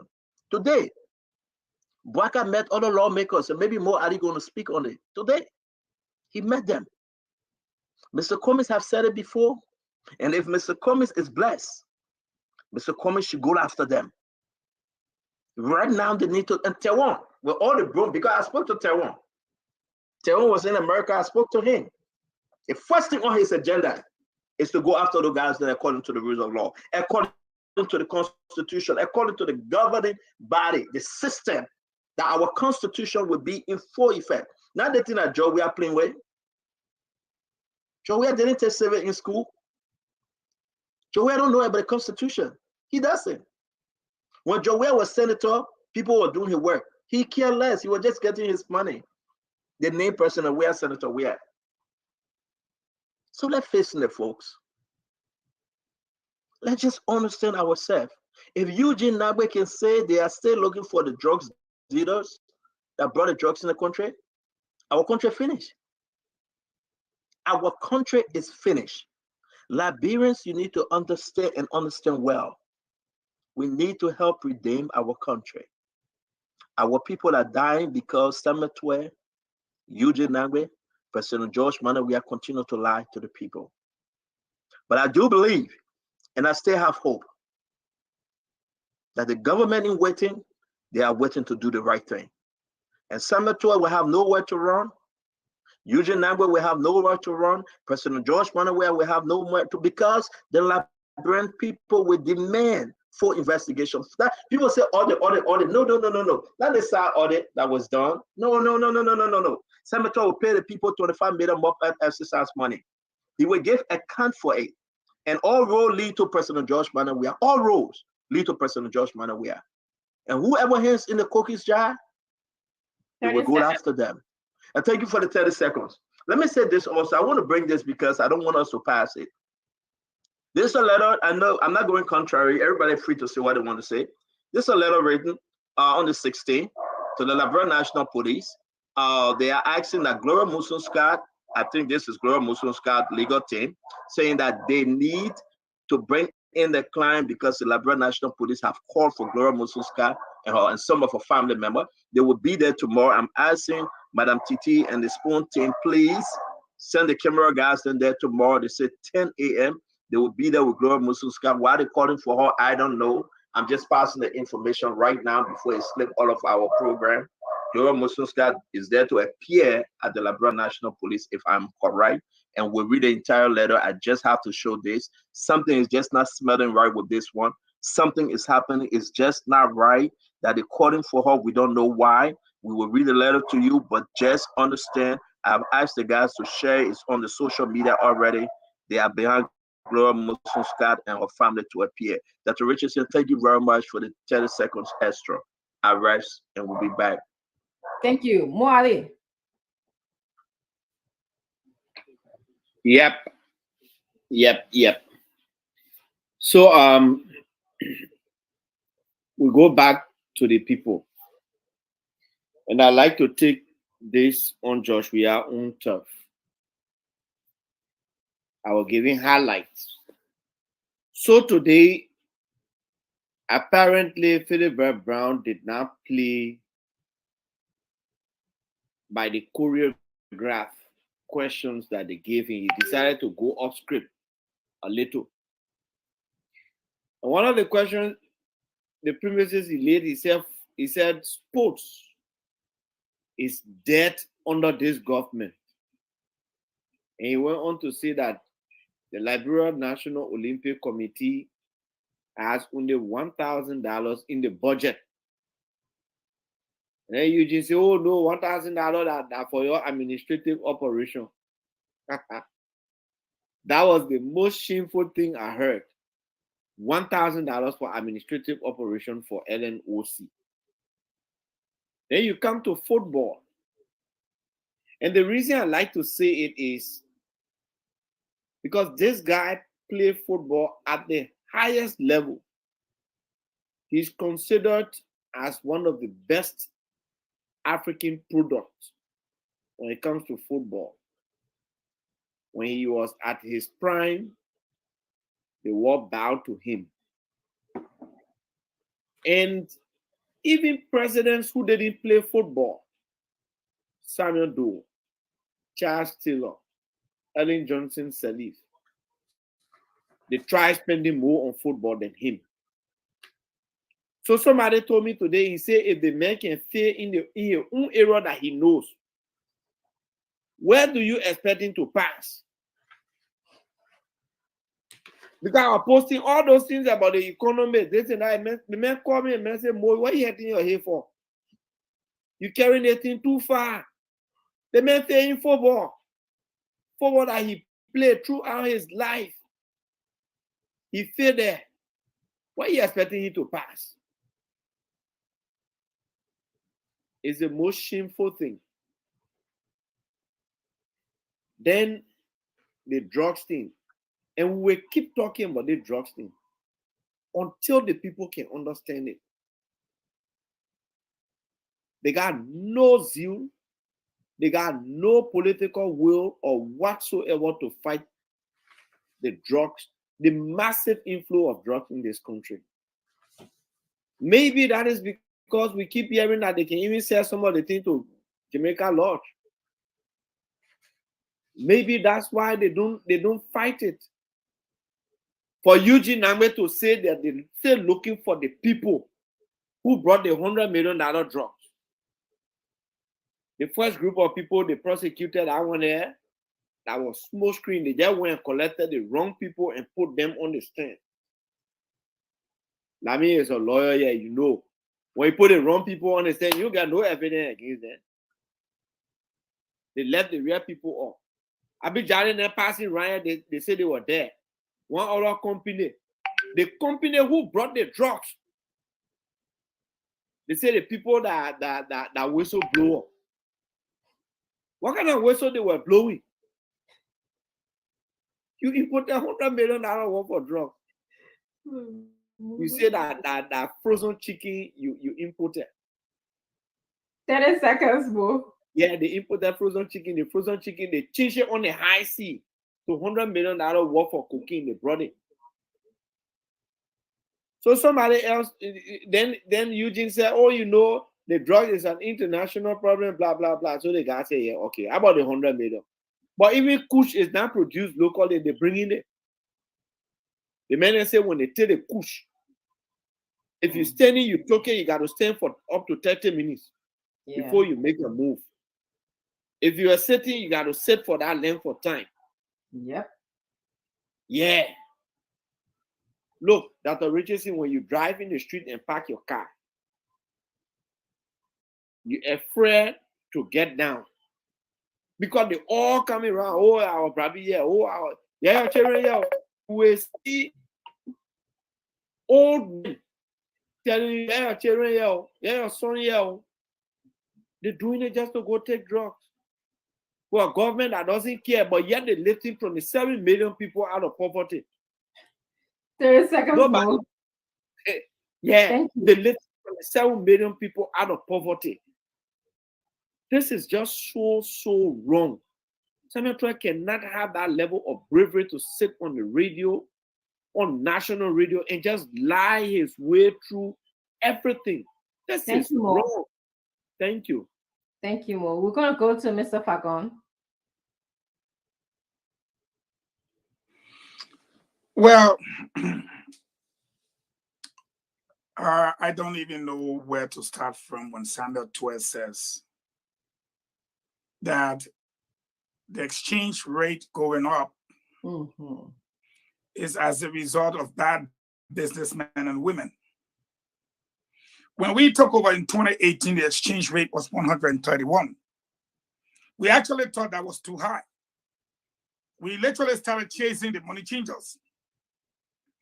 And then we brought into force the technical economic management team, headed by Samuel Twe himself. And we said money changers should even go and register.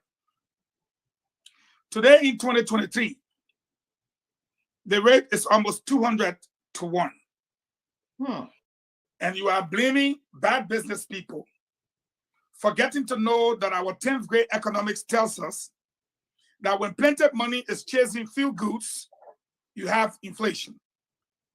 You brought in almost 40 billion Liberian dollars, refused to take out the legacy banknotes, and you infuse that money into the economy where you expect. At the end of the day, you are telling us World Bank say the economy is improving. You claim to lift 27 million people out of abject poverty. But your president stands up and says, Mr. Speaker, I did not know that 15,000 people were being paid below the minimum wage. Some of them as low as $45. You met the people making 150. You reduced 15,000 of them to $45. How is that making someone improve economically? How is that lifting someone out of poverty? While reducing them to 45 United States dollars, out of the 150 that they were already making, you did not consider when they were making 150 US dollars, a bag of rice was 13. But today, they are making $45, and a bag of rice is now $22. So where are we? Again, these guys, even today, the public works minister announced that they're doing a project for $40 million today with Coca Collins. But the $40 million project for urban development from the French International Development Agency, you can look it up.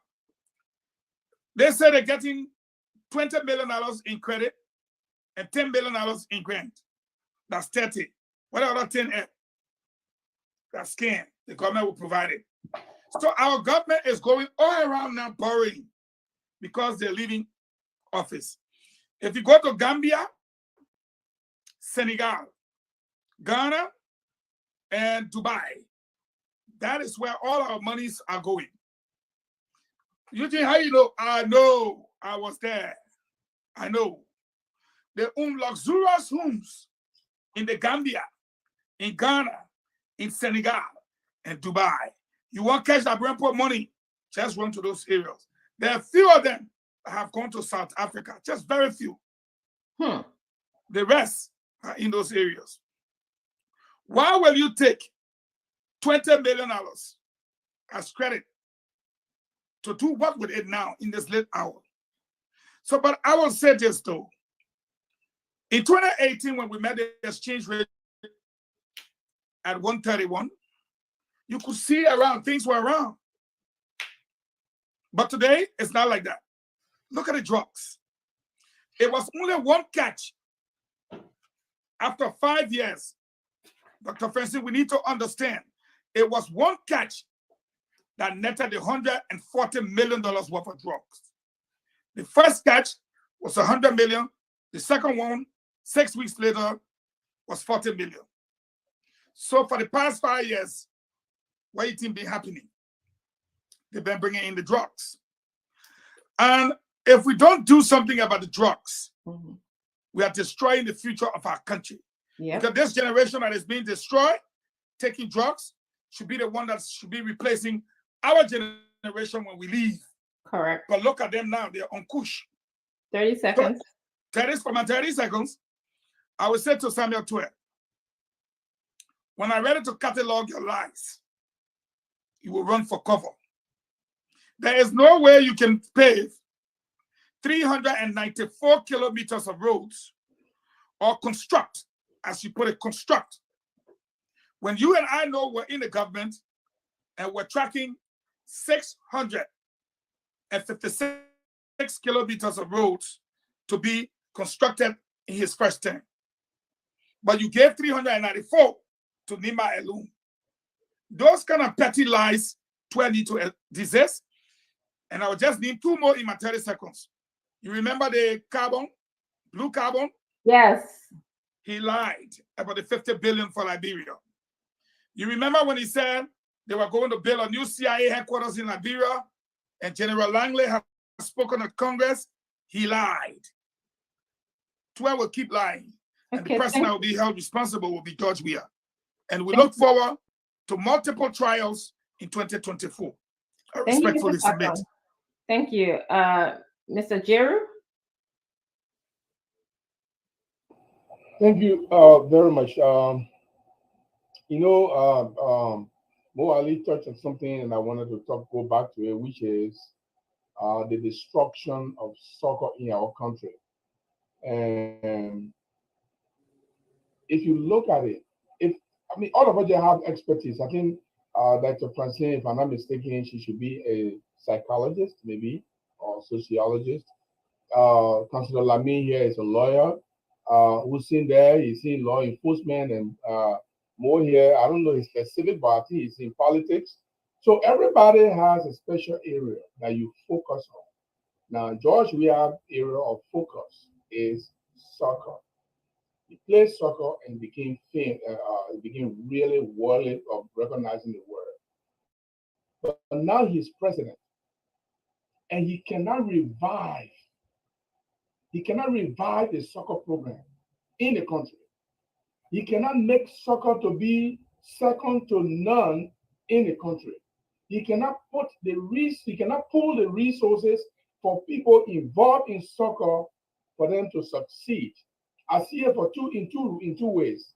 One, the first thing that popped in my mind is George Weah is very, very jealous. He's very, very envious. He does not want any Liberian to gain name in soccer like he did. And so he does not want to promote soccer so that nobody will succeed. Everybody must be at a mediocre level. That's the first thing that comes to my mind. The second thing that comes to my mind is that that man cannot succeed in the area of soccer that he has expertise. Why should we expect George Weah to succeed in the economy? How can we expect George Weah to succeed in agriculture? How can we expect George Weah to succeed in security? How can we expect George Weah to succeed in governance? Because he is dull. I'm sorry, I don't want to use the word dull. I want to use Costa word. He said bobo, and what Costa said. And I use my time to Lamy. Thank you. Councilor Lamy?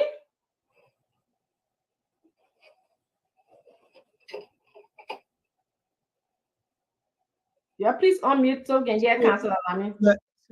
Am I being heard? Yes, we can hear you now. Okay. The only person out there running for president that will have no fear in prosecuting people for corruption and other bad governance will be Councilor Gonglo. And we said it on this program that even the people who will argue statute of limitation, because statute of limitation doesn't say you're not a rogue. It basically says, yeah, the person is a rogue, but the government can't do anything about it. Even the people who will argue statute of limitation will have a solution for that. We're not seeing it right now because we're not give them the information so they can start working against it. We have a solution for that group. So like Stanton was saying, if anybody comes to power and the person doesn't go after the people who have betrayed the public trust, then that person isn't worth being in leadership. I agree with him.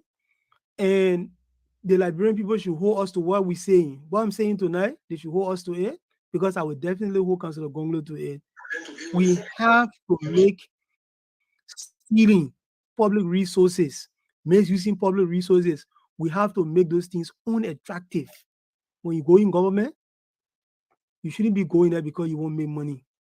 You should be going there because you won't serve. And that's what the councillor said, the government is a place to serve and not to steal. We will be true to that mantra. We'll hold on to it.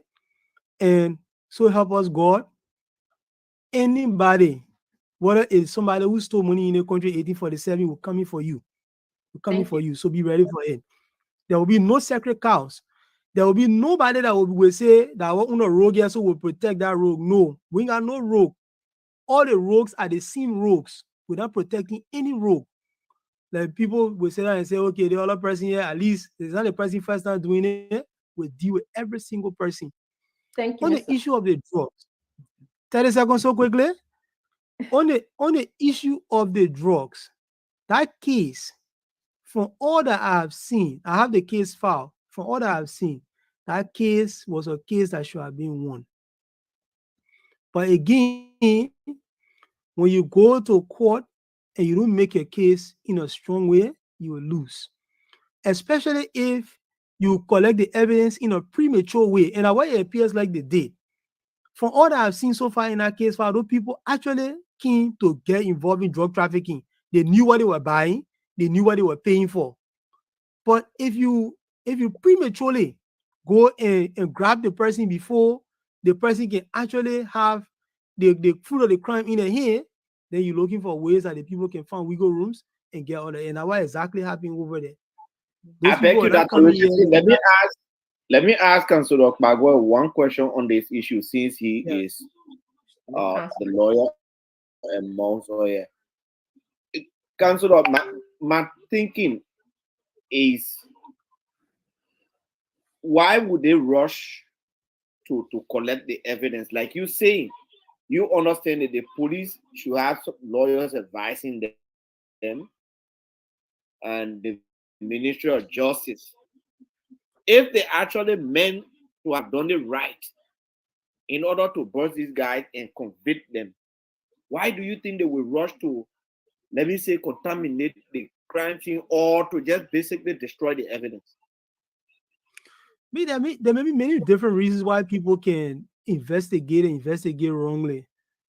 From all that I know, with the way the people do investigation around here, most times they don't have legal advice as they're proceeding. They proceed as they think they should proceed. If you like, for example, one of the situation that may have happened here, you grab somebody with a seal up container, and then inside that container you have drugs in it, and that container is not the person, is not the consignee of the container.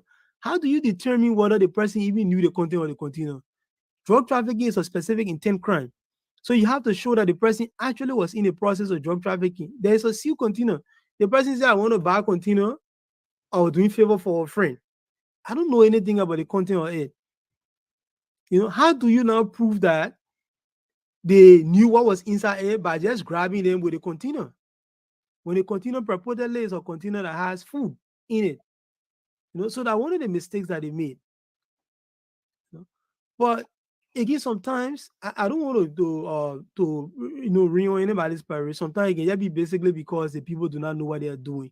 So sometimes because they are overzealous, they act in a certain way and they act prematurely. At the end of the day, they lose these things. The jury system now is such that they don't just take anybody off the street and put them on the jury.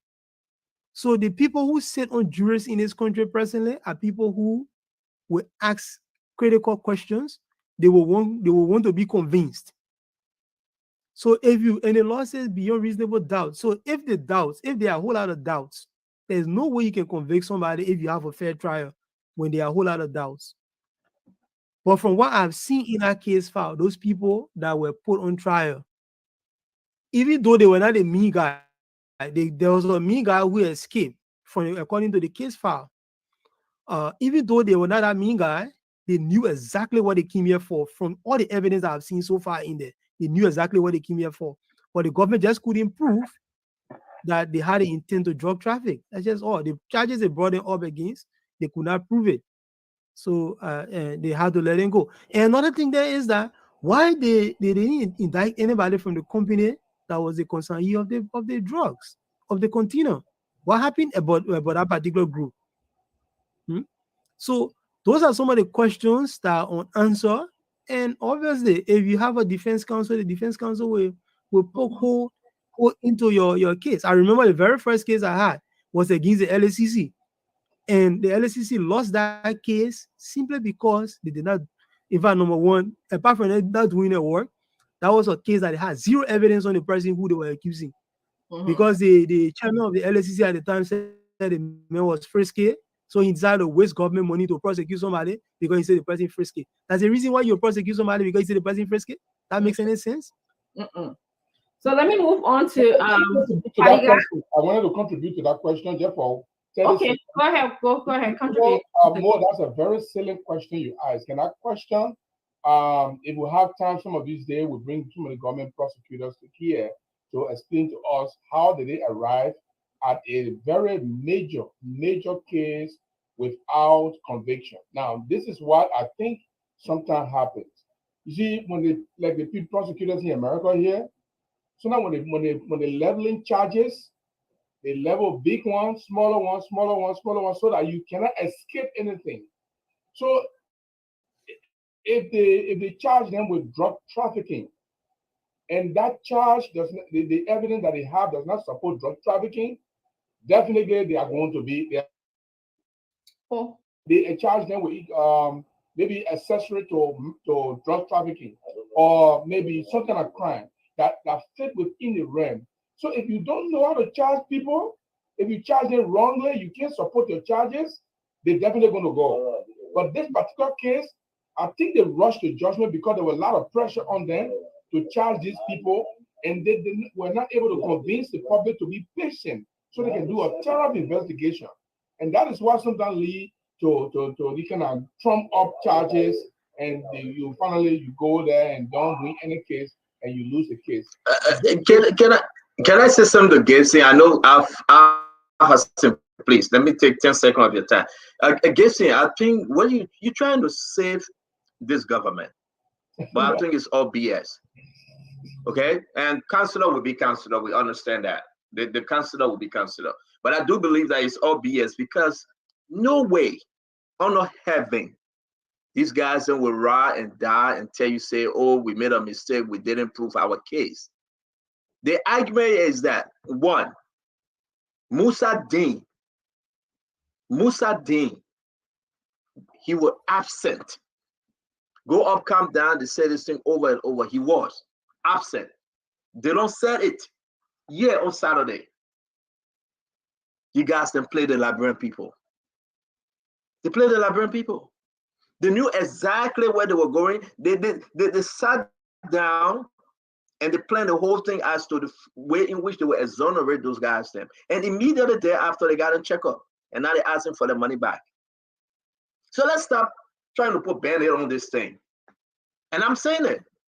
Information reaching us from our sources has alleged that the government hand was in the cookie's jar. The government hand was in Fadiga. I don't want to take all your time, but you understand. This is Liberia we're talking about. Under the good government rules of law, we know that this thing will not pass. The only way this thing pass because somebody from the government hands were in the cookie's jar. They say, shut up. They say, keep quiet and let this guy then go. And exactly that's what happened. We shouldn't say, oh, that lawyer, that prosecutor. No. This from the top.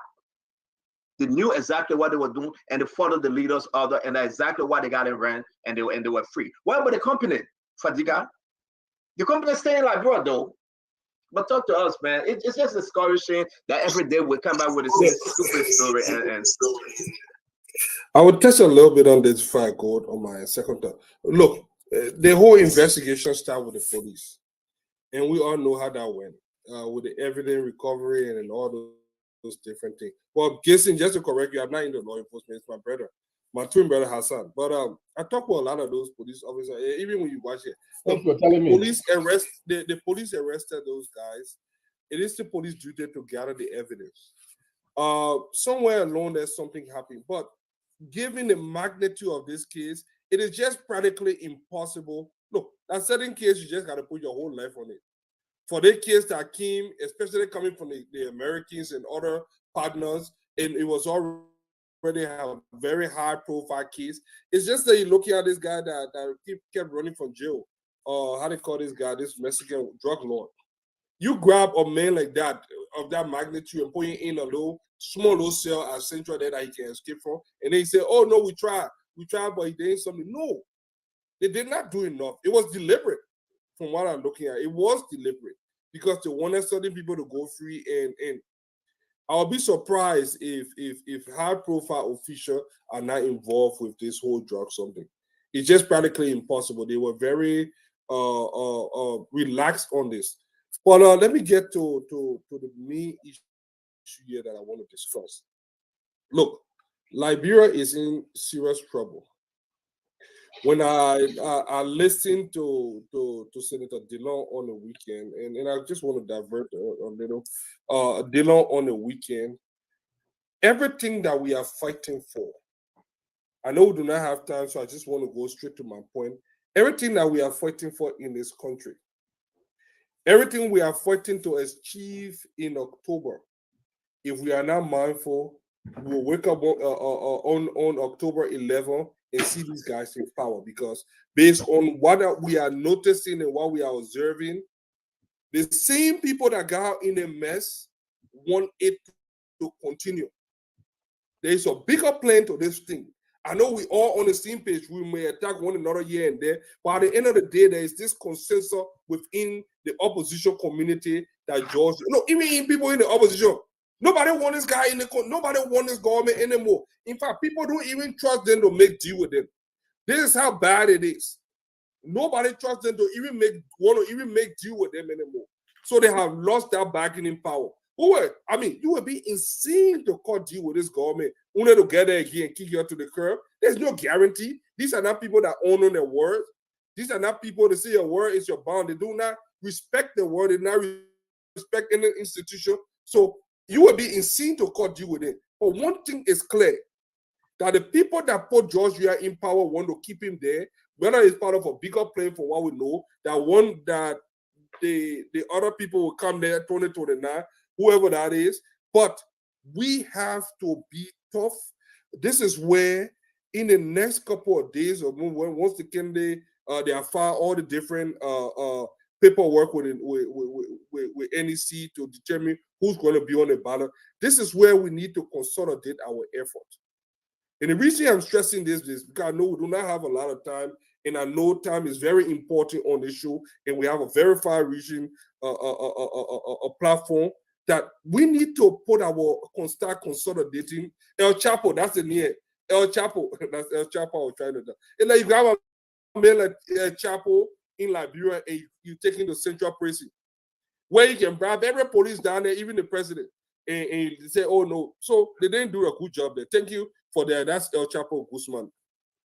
But we need to consolidate. All jokes aside, at some point, we need to consolidate our resources and educate our voters. We cannot afford to make any mistake in this election. We cannot afford to have a October 11 surprise.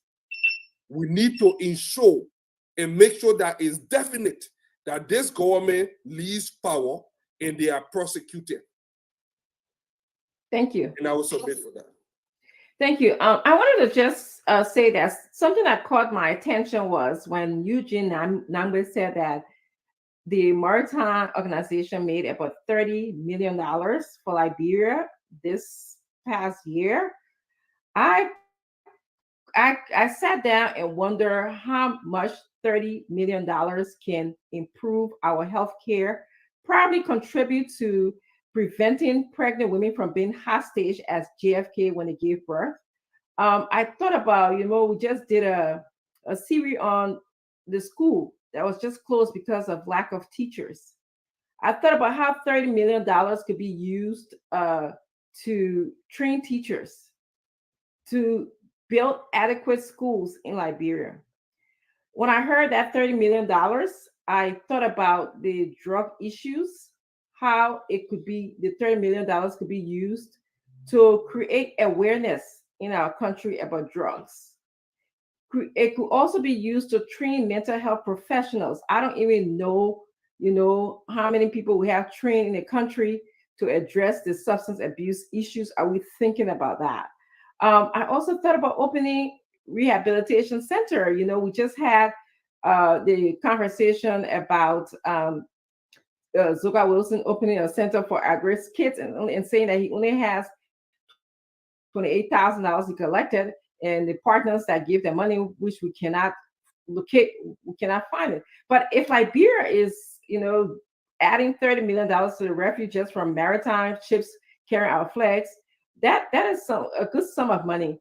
And he did say that he's expanding the maritime to China and the Middle East. So, which means that we'll be able to get more money. Something that also was interesting to me is like he mentioned LSCC and he said that he approved the president taking tenure away from the LSCC members. And he justified that, Twit justified that by saying there's no way in the world where, you know, the president cannot remove a LSCC member. And there's a reason why LSCC members should be tenured. And the reason is that you want them to be objective as they look at issues surrounding corruption in our country. And if you want to be able to fire someone because they accuse your government of corruption, so that's the control you want to have over LSCC person, then there's no reason that you have an LSCC agency or organization in the country because you want to control that. You just want to say, I want to be corrupt whenever I can. So I thought that was an interesting comment from him as well. So those are my thoughts. Thank you, Dr. Richard. So let's bring in Eugene Lamy-Fagon. Eugene, let me ask you a question though. And I understand since Dr. Richardson said we're co-moderating together, she's been doing this thing. And because Eugene is kind of too scared when I moderate. But I will ask you, Lamy, former minister Eugene Lamy-Fagon. The mindset of this government, my brother, to put two of the most powerful ministers out and say, go lie to the Liberian people. Hey, Eugene, in broad daylight, I'm receiving texts, but I'm quiet because I'm responding to messages coming into my WhatsApp. The Liberian people are angry that in broad daylight, not even once, but twice, not even about saying it and correcting himself, but he said it twice to say 27 million out of poverty. And then the Liberian people that we built these roads, but that was a lie. Hey, Eugene, you have to set something up here for those that listen to us right now. How can George Weah have faith in these people? Are Liberians stupid? I will pause and I want you to speak. Then we'll go to Mo Ali. Well, what's happening? They have normalized stupidity, normalized lies that we can just say and the people buy it. And Summit was so relaxed. Talk to me, Minister Fagon. Well, first of all, you have to look at who's speaking. It was Samuel Tuah who said that they were going to improve the economy when I was there. Is that what we see today? No. We said we're going to lift 1 million people out of poverty. How many have we got into poverty right now? We said we're giving 11 million for rice. Did we see the rice? We gave $30 million for stimulus. Did we get it? 50 billion for blue carbon. Do you see it? You are looking at a guy who is a sweet talker. At the end of the day, he tells you what he wants you to hear. Oh, that when I cut 3-day free call, you cut it. Our cell phone will soon be coming, then you will go talk to the president. And you know, I sent you a clip today. And I was listening to True Confession. I told the Liberian people what you did to make them not get the Metro PC phones. That would have seen them have a phone for at least $20 a month. And I want to say this today. Well, Tuah. The reason why Tuah and Eugene Angwe in the studio is because the man who's supposed to be there have not had a presser for 6 years in office. When was the last time you saw President Weah sit down in a radio room with a huge group of journalists? No. He's never done it. When was the last time you saw President Weah say, you know what? I'm going to talk to people uncensored. So he uses these two guys that are running the government currently, Eugene Angbe and Samuel Twe. And look at the performance today. By Wednesday, we'll be cutting the clips and providing the facts. But I can say to you, in submission to you, the Liberian people know Samuel Twe. And that is why they have decided, already the international community is aware, that Joseph Newman Boakai will be the Liberian people next president. And I don't debate people on it. I let them watch all the interviews, watch all the polls, go on the street and talk to the people. Let the people tell you that there was an old man that served Madam Sirleaf for 12 years. If something had happened to Madam Sirleaf, he would have been our president. If Madam Sirleaf had died, he would have been our president. But after that, Madam Sirleaf said, no, you can't be. What was Madam Sirleaf hiding? Today, we dug deeper. We found the truth. Here is Samuel Twe now telling you about a good economy. Madam Sirleaf built 800 million in 12 years. I want to do my hand like this. Less than 1 billion in 12 years. In 6 years, George Weah added 1.2 billion. Who are you talking to? You talking to Mumu? We didn't go to school. And even today, out of the 1.2 billion that this government borrowed and added it to the 800 million, I am submitting to the Liberian people. What did we do with 1.2 billion? What can we show for 1.2 billion? Do we have safe drinking water throughout the country? Do we have electricity throughout the country? What can we show? Madam Sirleaf borrowed 800 million. I'm submitting to you. You can see the Tabitha Hospital. You can see the roads. You can see the this, the that, the other. You can see what she left behind. But we have borrowed 1.5 times that much that she borrowed in 12 years. We borrow it in just 6, 1.5 times. What do we have to show for it? When Madam Sirleaf was leaving, even though she borrowed 800 million, she left people making $150. You have borrowed 1.2 billion, and people are making $45. They are buying rice for $22. They are buying gas for $5.50.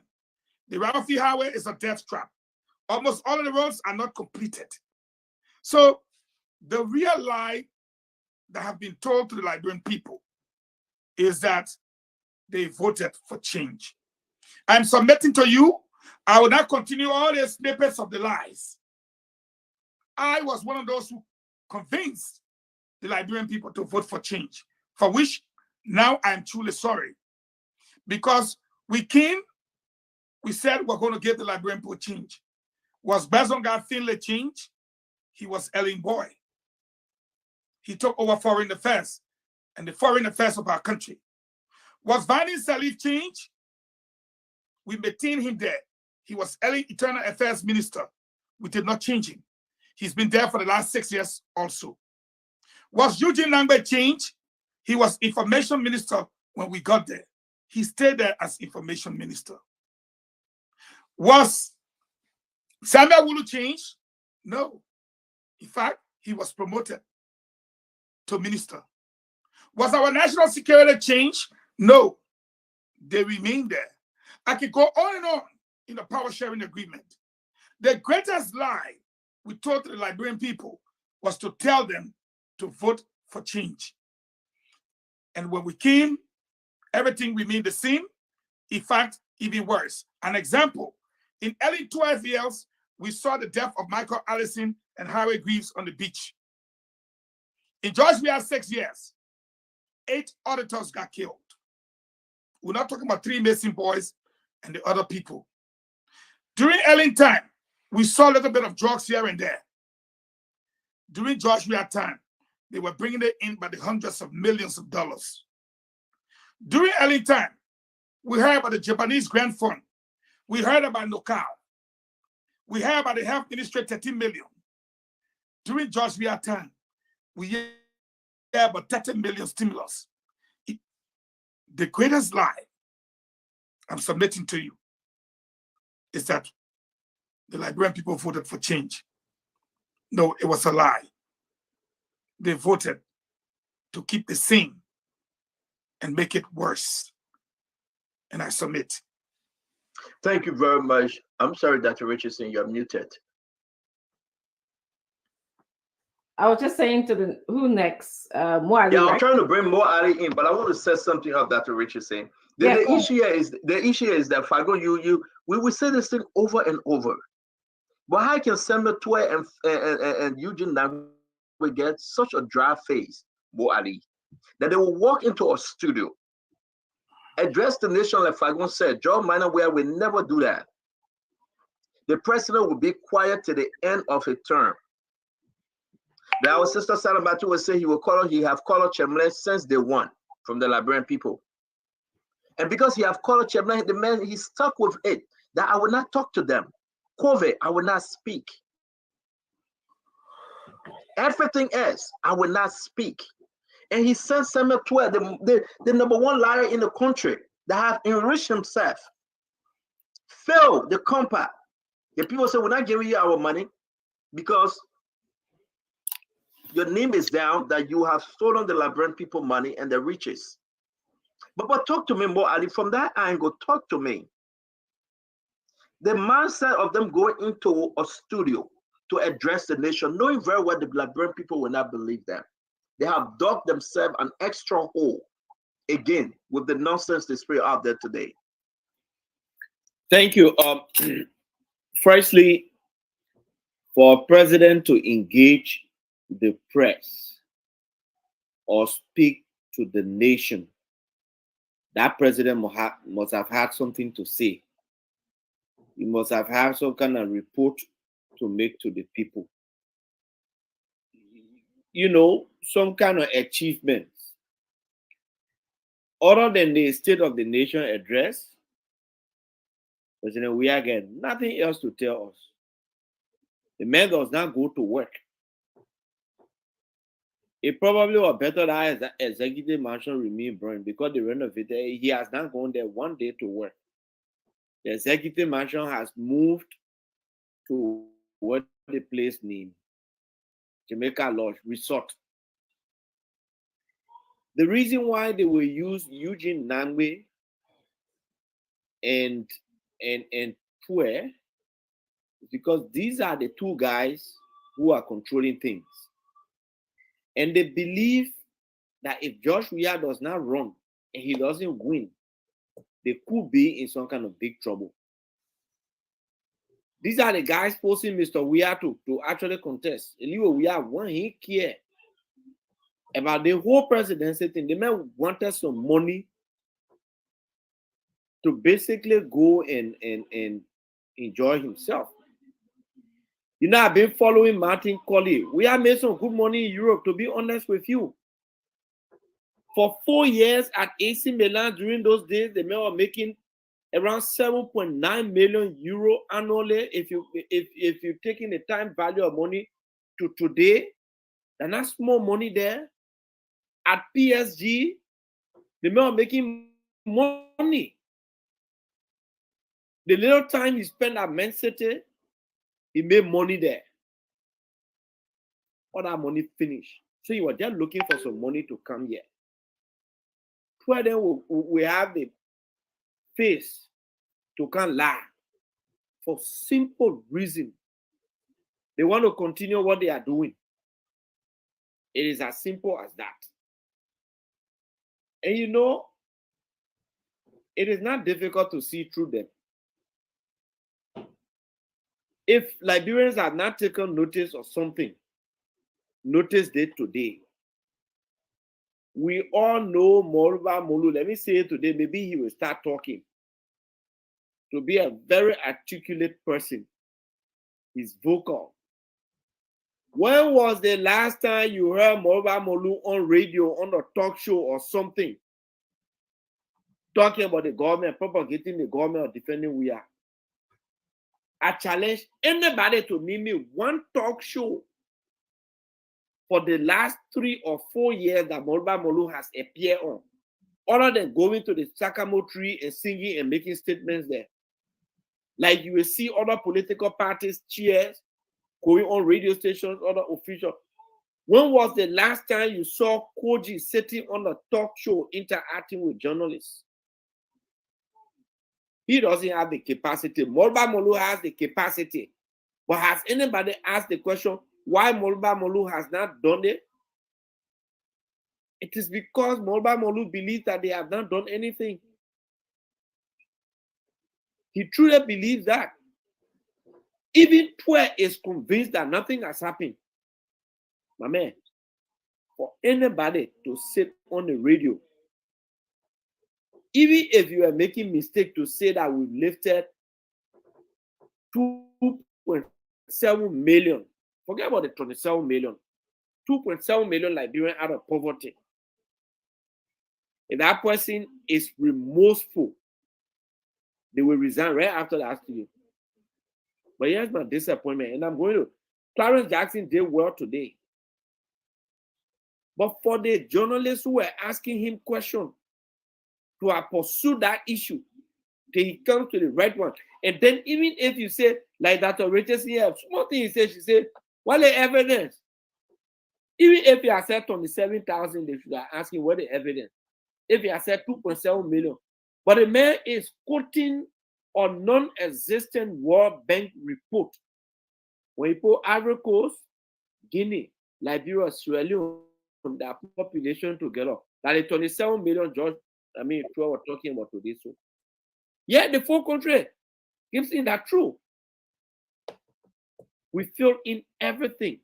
So the only reason why two of them will go sit down on the radio with that kind of draft and pay for all the radio stations to relay them, they pay for the radio stations in the counties. No, not all the radio stations. No. We can't share that lies. It's not all the radio stations in Liberia. Majority. Thank you. They pay for radio stations even in the counties to relay them. Because they cannot afford. You know, if God forbid we are to win tomorrow, will continue to be finance minister for the next 6 years. We does not have the capacity to sack where. He doesn't have the capacity to sack Eugene. And these people preach change. Okay, they say the past UP government did not do anything, but Eugene just named a whole lot of them that he continued with. Mary brought there. She's still at GSA. She will remain there forever. All the way they complain. Bani Salif. He's still Internal Affairs Minister. I'm going to pick an account. You can say mama if I go. I mean, he let now. Then you get these people, they said that Samuel 12 also, the reason why Samuel 12 will lie like that, because he doesn't even know anything about the finance ministry anymore. Samuel 12 does not go to work. Ask the people to finance ministry. Like I always say, I hear the finance, the economist say the finance ministry is the engine of the economy. The man who controls the engine does not go to work. The rate is climbing. The man usually go to work. He go to job warehouse. Yeah, I mean the new office space. He go to job warehouse. What the place name now? Jamaica Resort. But more while we are with you, Al-Hassan, Gibson, and Councillor Lami Woman will end the show on this conversation. And forgive us, we have to. I know if I go ready, he's going to get mad, but we have to be fair here tonight. What's going on, Mo? You told us that motorcyclists and other people joined you guys to endorse Joseph Yema Boakai. We had a big conversation here, and to tell you the truth, they came out today and they said no, that was a lie. We're going to play the clip. We're going to play the clip because it is important. I hope I'm going to put it up. We want to play exactly what it said. But can you do some correction? Because Fadiga want me to bring up the conversation. No, And it was approved by, it was approved by, no, don't interrupt me now. Don't interrupt me, I beg you. It was approved No, by you asked me if I can do some correction. Mo, I beg you. Mo, hold your peace now. Councillor, Okay. am I right, Councillor Lamy? I want to bring you in before Mo starts screaming. He said, You know what I'm going to say already. and Councillor, you said that that's another endorsement. But today, the motorcyclist people are saying that was a lie. They didn't endorse UP. Can you help us start this conversation, Councillor? Different groups, they got different factions. Something is going off. Can you help us, Yekezi, fix that? We are not hearing the Councillor, Yekezi. We are not hearing you, Councillor Lamy. All right, let me bring in Gibson. What did get Councillor Lamy or Gibson? Yes. What's this thing about the people coming out and saying, no, it's not us, Mo lying on us? They said it, they said Mo is lying. They didn't say that, but it's almost like that. Talk to me, Councillor. Well, okay, I'm not Councillor, but that's okay. Maybe I'll be. I'm sorry, Gibson. You're right. I'm sorry. Talk to me. Day, Stanton, you were here when I said that picture was superimposed, and other people had issue with it. And UP people on this line were insulting me, calling me names. Mo Ali got angry. Eugene Fagot got angry. Only Hussein was the only person who was smiling. The rest of them. This is the bad thing that people do in Liberia. Endorsement policies, endorsement politics that are not effectual. Eugene Fagot said 23,000 people in the country, motorcyclists and tricyclists, endorse Joseph Boakai. Now, another group is saying, no, we're not part of those groups. So how many thousand of them that remain? Is it 2,000 left or 3,000 left or 20,000 left?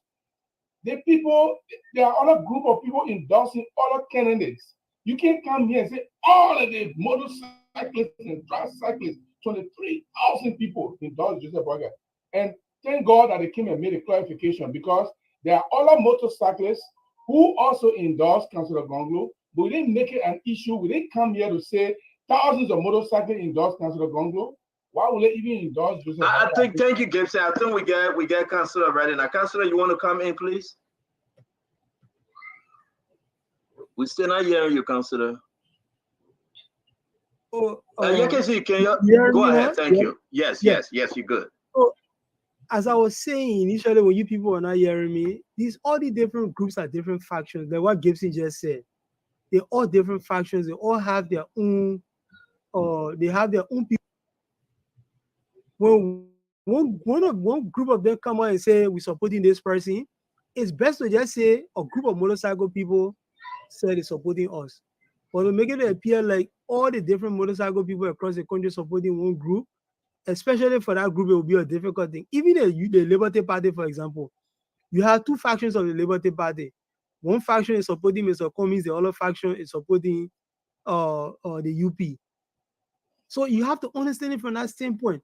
But it actually made it to appear like this particular group is the undeniable leadership of the motorcycle group. And I think that was a little bit disingenuous.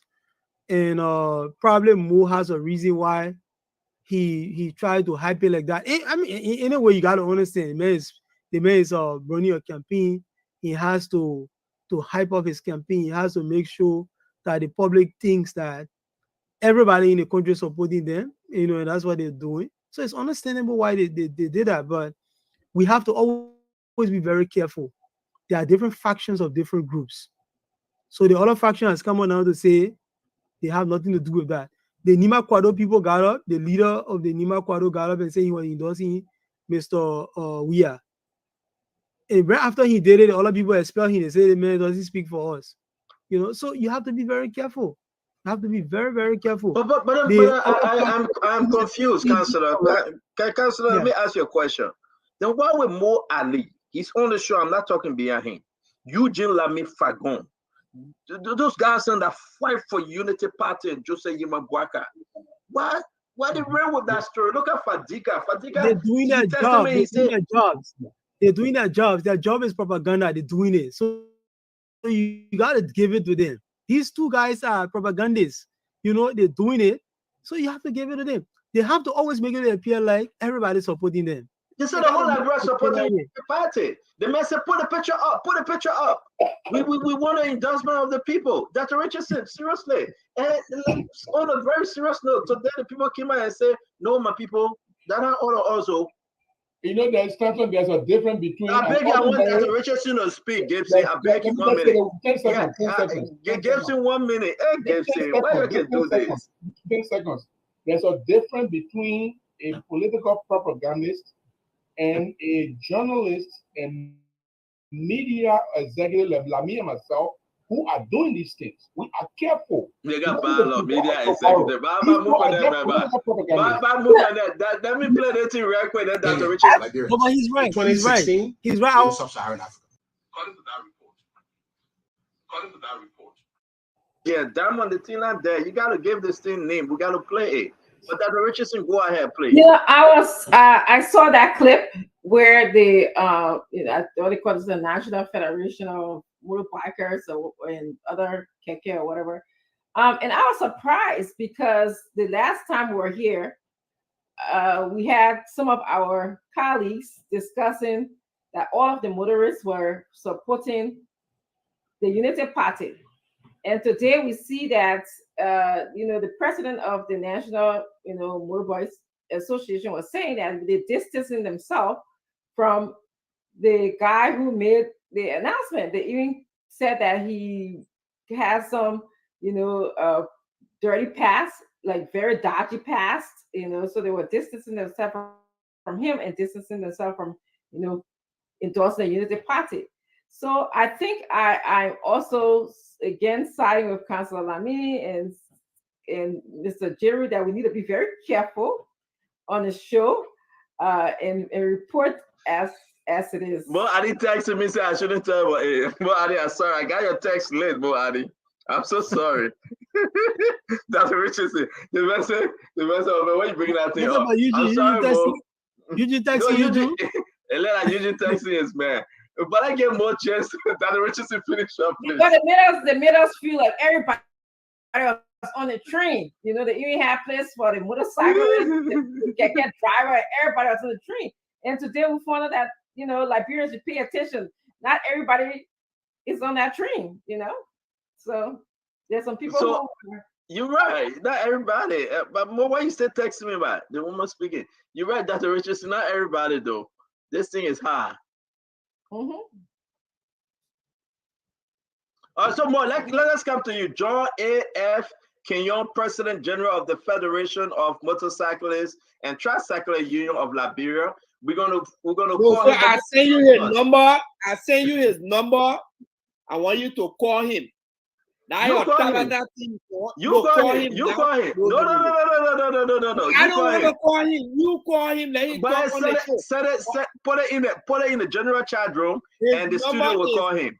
Great. Put it in the general chat room. The studio will call him. I want Lamy Kagoi to call him. But so who's this guy? Who's this guy? Who's this guy? Oh, you want me? No, okay, no. I'll call you when you give me a number. I'll call you for you to endorse you to endorse us. You want for me to do that? Who is this guy? Wait, man, who's this guy? So you know. Sometimes you want bring talk. John A.F. Kenyon is the President General of the federations. Listen, because you want us sometimes to make Tabata, is the President General of the Federations of Motorcyclists and Tricyclists Union of Liberia. The two separate, the keke and the motorbike. They didn't want to talk. That's why I put a number there. call him so you can talk to him. Okay, so Mo, So I let's can understand get on something. us, We you know, understand. You want to make No, us no, share. no, Let's you don't understand this. understand anything. Call the No, man. no. But what a Mo, Call Mo, him. hold on. Mo, Now that you bring your I'm motorcyclist telling out. call the man. Come on, hold on, hold on. Remember, we cannot be talking on. Yeah, but How am I part it's of that time whole to call debate? the man. What are you yelling? What are you yelling for? Lami, Call Councilor man. Lami, Let Councilor call Lami, him. you in studio. I beg you. Can you call this guy? It's in the general chat room. Exactly. Can you call his number, please? So let me It's call him. easy. Let me call him. Yeah. So while Lami Okay. calling him, let's hear from the other Lami. Lami Fagon, come in. Well, Liberian people, y'all wait for me. I'll start You by got that. Wednesday. So you don't have to put up with all the kind of joke and triviality. It's You trivia. listen to the man. You calling this Hey, a man. joke? Yeah. No. You cannot come on our show and say that's a joke. Take that That's nonsense a from here. joke. You can't do that. Because It's if you not. listen to the man who's Because speaking, your if you people have listened say, to the man who's your speaking, people say, the man said that in clear English. He said, Kenyon, the former president general of the Moros, who is a stooge to Reverend Luther Tappet. they say So the man is a former Wait now. president. Wait now. You don't tell your own when they ready to pee, you run away. Lami, have you Wait for called the me. man yet? You should have listened to the people press conference and you will not be talking to you talking. So how is You it got a issue man? trivial? How is it issue trivial? Lami, I do will me not a teach favor. the Give it to topic. Lami. Your Give it time to finished. Yekesi. Yami, give it to The Yekesi man in the who's studio. speaking, that now they say they fired the man. You got a man The in man is Toss, Joseph Parker. No, So he the man came is on today, another call. He referred to the You man hearing as it? what? It's on another call. He referred to the The man man as refused to what? come. Okay, he Fagon answered. way. Fagon way back. Fagon, I beg you, So- way small. So, The man Councilor who's Lami. speaking acknowledge the man. Then Councilor- you can't Councilor Lami. Councilor Lami. so Councilor Lami. is this Mr. Kenyon? Yeah, this is John A.F. Kenyon, the President General of the Federation of Motorcycles and Tricycle Unions of Nigeria. Okay, so you on Spoon Talk Live. Are you prepared to Uh-huh. participate in the show? Yeah, I'm ready. Okay, so stand All on. right. You got him on. Thank you. Can he hear me though? Is he hearing us? You hearing the studio? No, You hearing? I'm not hearing him. So do me a favor, Councilor. Councilor, get the man number to Yekesi. I gave Then the he will phone hear to- everybody. Thank you. Thank you. More I Ali, think please that's start it. texting the So guy yeah, to so say yeah, why he let don't us want still to say call you. Let's President see Tappet what to you him. call you. So while we are Let taking catch your it, face. let's Let catch your how face. is the issue trivial? Mo, just put your hand up. No, yeah. Let More go Ali, of start him. texting the Let go guy. of him. Why Yeah, is it see. issue called trivial? Why is it trivial? Why is No, that? listen. Listen, we got a guy now. Let's pause a little bit. Yekesi, do you have him? You have him, Yekesi? Not yet. I'm trying to call him. Okay, so Yekesi, call him. Take him from on Councilor Lami phone and call him from the studio phone. We got to get to the bottom line. Who endorsed who and who? That's urgency. This is getting too much, you know. People will go ahead and say, my man, Councilor Lami, you talking over us, Councilor. You know, in 2021, the My man, we market can't talk to you when you're in Jade. We can't talk to you when you're in Jade. You got to come back on the show. You in darkness, you want to talk? My man, we can't talk to you when you're in darkness. That's how good. That's how good the country is doing. Yeah, you're in darkness, my man. Call Simon Tour to bring back the people money. Dr. Richardson, let me say this to you. Oh, okay, it's not on. So you have he's the on? person on the line. Yeah, He's not on. Okay. My friend, your name, please. Your name? Hello? Yeah, hello? Is asking you for your name. Your name. I am not hearing him. Are you hearing him now? No. Hello? Hello? But you are very Yeah, low. my man, Yekesi, what you're doing so bad? Your manager still well bad. We got, can you hear me? It's 6:55. Yeah, I'm getting you. Yeah, I know, right? Yeah, what's your name? This is John A.F. Kenyon, and I'm the President General for the Federation of Motorcycles and Tricycle Unions of Nigeria. You are the president currently, right? I am the current president for the Federation of Motorcycle and Tricycle Unions of Nigeria, and as we speak, We are in Buchanan now attending a program that is being organized by CRS Choose or USAID. We are in Buchanan right now as we speak. And all of Okay. my Let me Put your hold hand on. on Fadiga. Hold on. Fadiga and Mo Ali, you stop the secret talking in the corner, man. Hold on 1 minute, John. John, hold on. I beg you. You're on Spoon Talk. We need to ask you a direct question. Your entire group, right? Federation of Motorcyclists and Tricyclists Union of Liberia, did they endorse Usa Yima Bwaka Unity Party? Sure. And Joseph Jima Bwaka is the next president. Whether people, somebody will come up to say XYZ, let them watch out October 10th. That's all I can say. No, we're not there yet. No. Small, I'm begging you. We're not to October 10th yet. I want you to explain when and how you came to the conclusion that your entire group was behind you to endorse Joseph Yima Bwaka. Explain to the Liberian people real quick. Well, first of all, I want to say thank you for having me on this biggest platform. This is a dream come true that we can speak to the world to tell people what the motorcyclists and tricyclists in Liberia have been going through and what caused us to take such decision. And the reason why this decision will be is unbending, and we have no regret. We have no regret.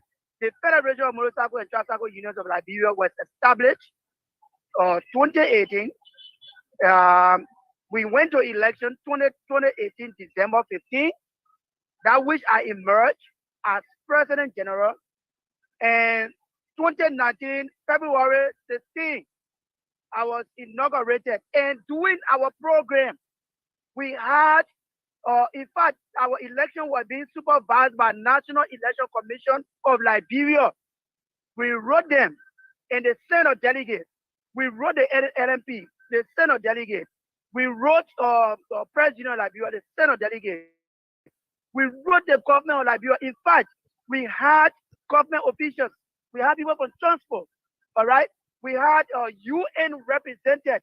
In fact, during our induction program, the Human Rights Commission, UN Human Rights Commission representative served as the guest speaker during our inaugural program.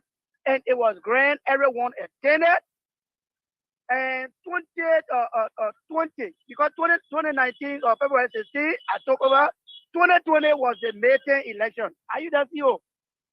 Yeah, we listen to you, my man. We got to bring in the other people. We're against that. Hurry up. How did you come up with the group to endorse Joseph Yima Bwaka?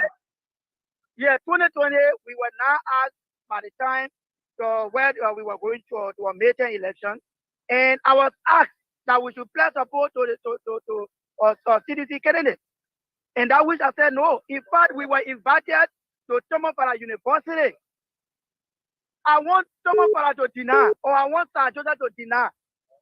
I want Alexander City, who is the chair for Montreal County, to also deny for CDC. In fact, he was our lawyer. All right, before ascending to that position.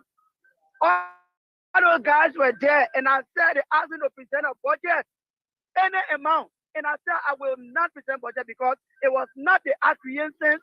So we understand, John, I beg you. The person that spoke today that said that you're lying, we're about to bring the person on the show also. But we understand this, and we want you to be clear. I know that Thomas Fala, Sir Joseph, they're all backing you. CDC backing you. But you and who? You, John, your group, give me some names that say, yes, we are going with you to endorse Joseph Yima Bwaka. Because the others are saying you are lying. All the guys, I'm standing with them now. I'm standing with some of the leadership right now as we speak. We are in Buchanan. They can call their name one in their position. Each of them can call their name. Yes, pass the phone around. Pass the phone around quick. Let's go to the next person. Your name and your position. Ambassador coordinator is here right now. Good evening. Good evening. Your name and your position? I'm Asis Awispi, Ambassador coordinator of Federation. I think. Okay. Yeah. Who's the next person? coming program, hein? C'est? Hello? Yeah. So listen, let me talk to John real quick. Gentleman, Yakazi. Can we ask But John some question before we bring Jagazi? Yeah. Thank you very much, John. Stay on the phone. Gibson, go ahead. John, can you hear me clear? Do you hear my voice very clearly? Hello. Can you hear me? Hello. Yeah. The person read it. No, I have two questions for you. Let's take a couple of questions. But the first thing I want to know, how many federations are there? There are how many motorcyclists and tricycle federations in Liberia? How many are there? How many federations of the motorcyclists and the tricyclists are in Liberia? We have one trade union, that is the Federation of Motorcycle and Tricycle Unions of Liberia. Okay, good. Good. It's all right. It's fine. Thank you. What is the difference between your federation and the National Federation of Motorcyclists? What's the difference? The difference there is that CDC established an institution called NAFONTA. It is an association. When we rejected the pledge support to them, that was how they came up with our association in order to be able to work with those guys, and whenever we speak as a one body, so that those guys will always counter us. When was that organization established? When was that established? When was the CDC organization established? Last year. We started here about it last year. Yeah, Thank you, Gibson. Let's move around quick because it's after 7, which is after 11 Liberia. Dr. Richardson, do you have a question for John? This guy is saying that, listen, we are the real people. We are the real people. We those Joseph Iman Boaka. You from the other side of the river, Dr. Richardson. Do you have a question? No, I don't have a question because I believe that different factions will support different people. But he's saying that he's not a different faction. They are the real deal, Dr. Richardson. Let's call the other guy. I'm sure the other guy will say he's the real deal too. Okay, Councilor Lamy, do you have a question? I am the former deputy minister. My man, way back. Councilor Lamy, do you have a question? It's pretty much the same. It's pretty much the same thing for me. I don't think it's an issue of deciding whether. Eugene, I got a question for John. But let Councilor Lamy finish now. Councilor Lamy. It's pretty much an issue of deciding who is speaking for whom. I mean, the person on the line saying that he's the leader of a particular group, and that group represents everybody. There's another. No, he's not saying. He never said that. He said he never said that. Right? What he said? No, but Eugene, let the man finish. Eugene, let the man finish. I beg you, man. Let me ask the man question. When the man leaves the line, then we can No. So it's good for him to clarify that point. Does his group represent every single motorcyclist in the country? Because I think that's what I heard him say. And you can say that he didn't say that. So if the agreement is that they are splinter groups, then there's no issue here. If one group of people decide to back one person, that's their choice. There should be no argument about it. The argument here is whether. Lamy, oh, guys, wait, Lamy, you don't have question. Go ahead, Mo Ali, and we'll bring in Fadika. No, Mo Ali, my brother, thank God your LEC go. He's right, Councilor, you are right. Let's ask John. Yeah, man, Mo Ali talking to the LEC. Someone to say, you called Mo Ali in the Majestic. Let's go ahead, Councilor, ask your question to John. Does he speak for everyone? We're not hearing you, Councilor. What's happening again? Yes. Well, you're not hearing me. Does he speak for everybody? That's a key question. John, John, go ahead, answer the question. He said he doesn't. He said they don't speak for everybody. So if they correct, don't speak for everybody, but let him answer the question. Let John answer. John, answer the question. I speak for everybody. If I was not the one who represent everybody, why don't AFK leadership was invited by President Weah August 2, 2022? Can you increase the volume, Yakazi? Why were we invited to place about the CDC? Why were we invited August Good 2, question. 2022 Good at the question. Senegal resort? Good question. Good question. A good question. And I hope that he's right though. President, we had to I want to ask recognize a him. question quickly.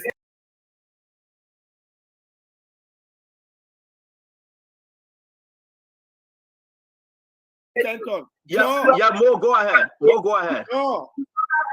Yeah.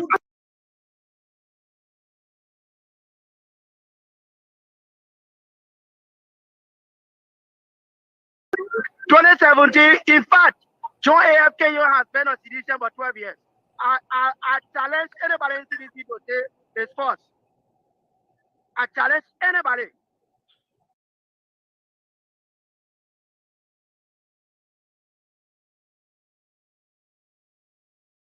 About Wow. people.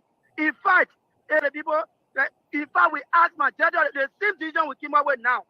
In our blood, in our chat room, we place a question asking who should we support the election. The first time we had a debate in the chat room, we had 11 candidates out of 15 saying we should go to JMB, sir. I can share some of the information with you. Then on the other side, we have one person. So this is what we do. This is what we do. Listen, John. We're gonna bring you. Yeah. We're gonna bring you and the other guys on the show on Wednesday. Let's do that. I will Today appreciate is it. Monday. Today is Monday. We're gonna bring your group and the other people that say you lie. We'll bring you in studio. If you can go to the Spoon studio, we have a good conversation. This is a big endorsement. We want to know who endorsing who.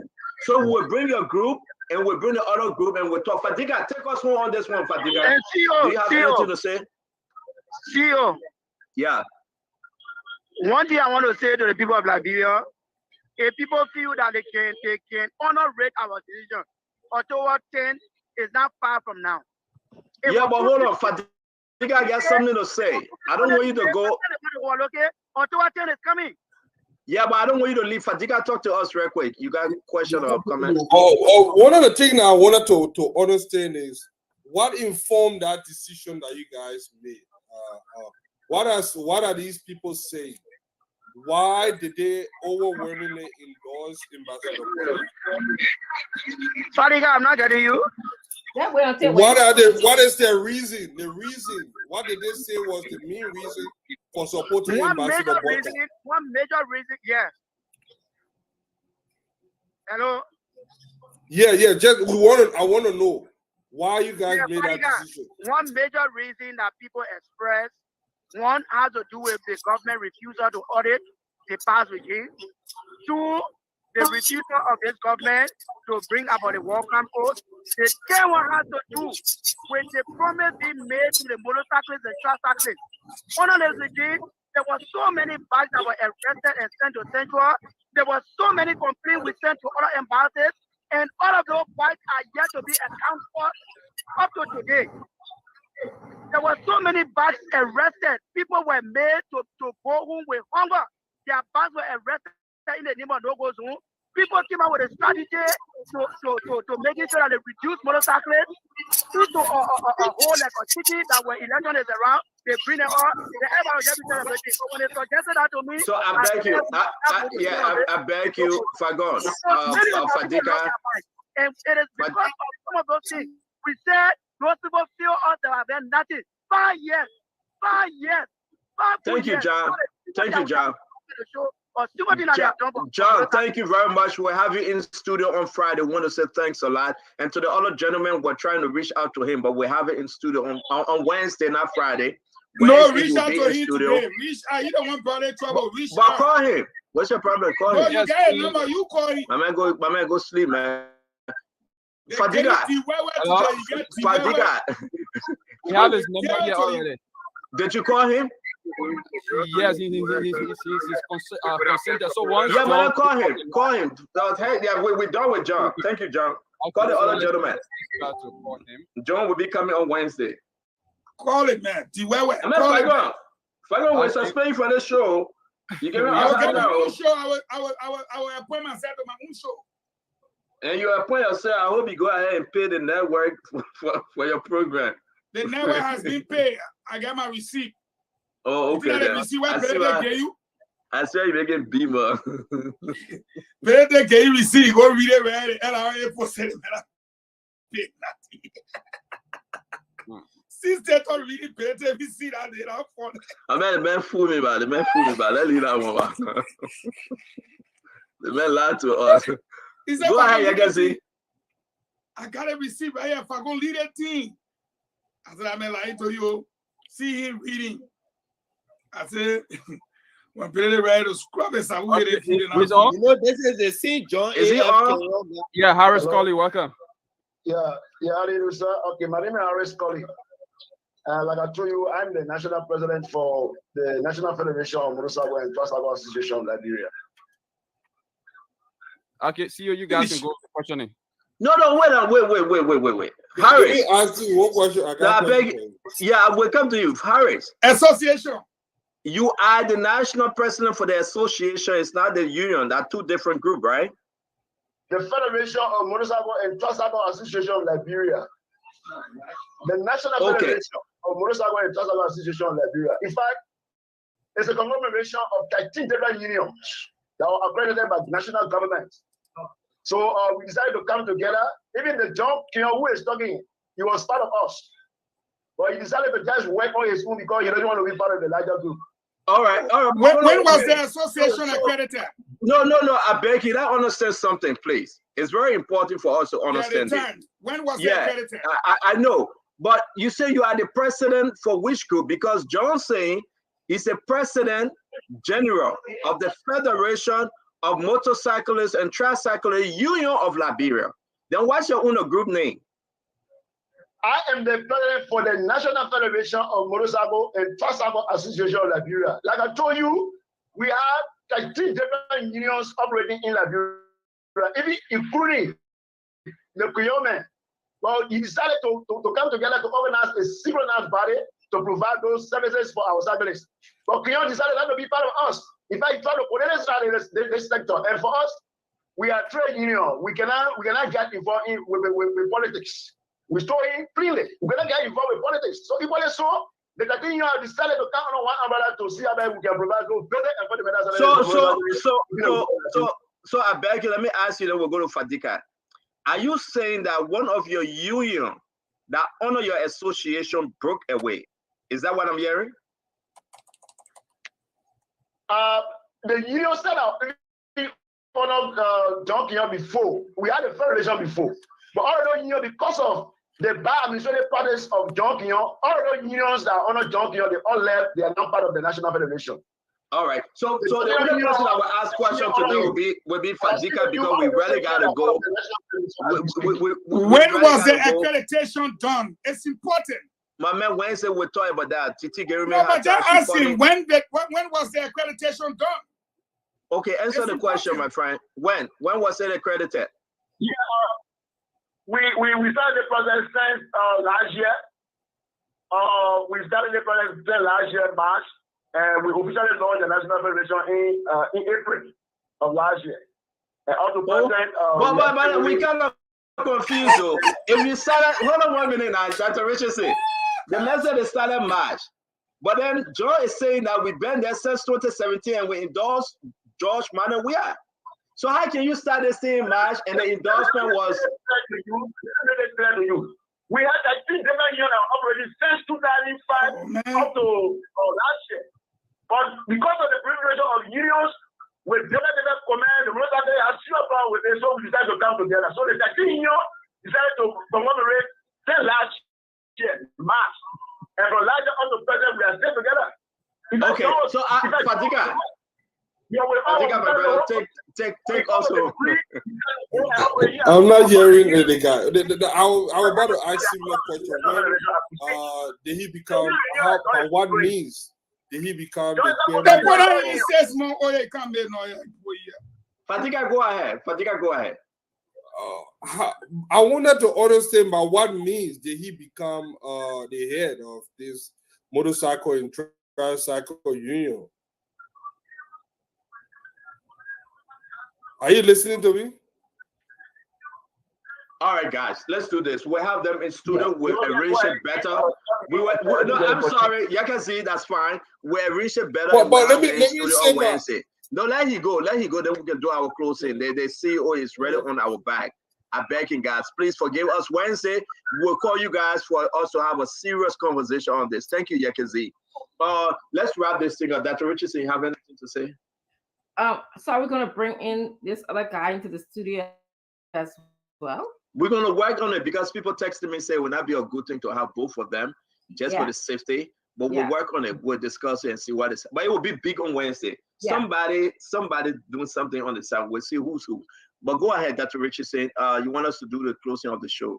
Yeah, I think I have like 2 points to make. First, I want to, acknowledge that UNICEF had the International Children's Day today.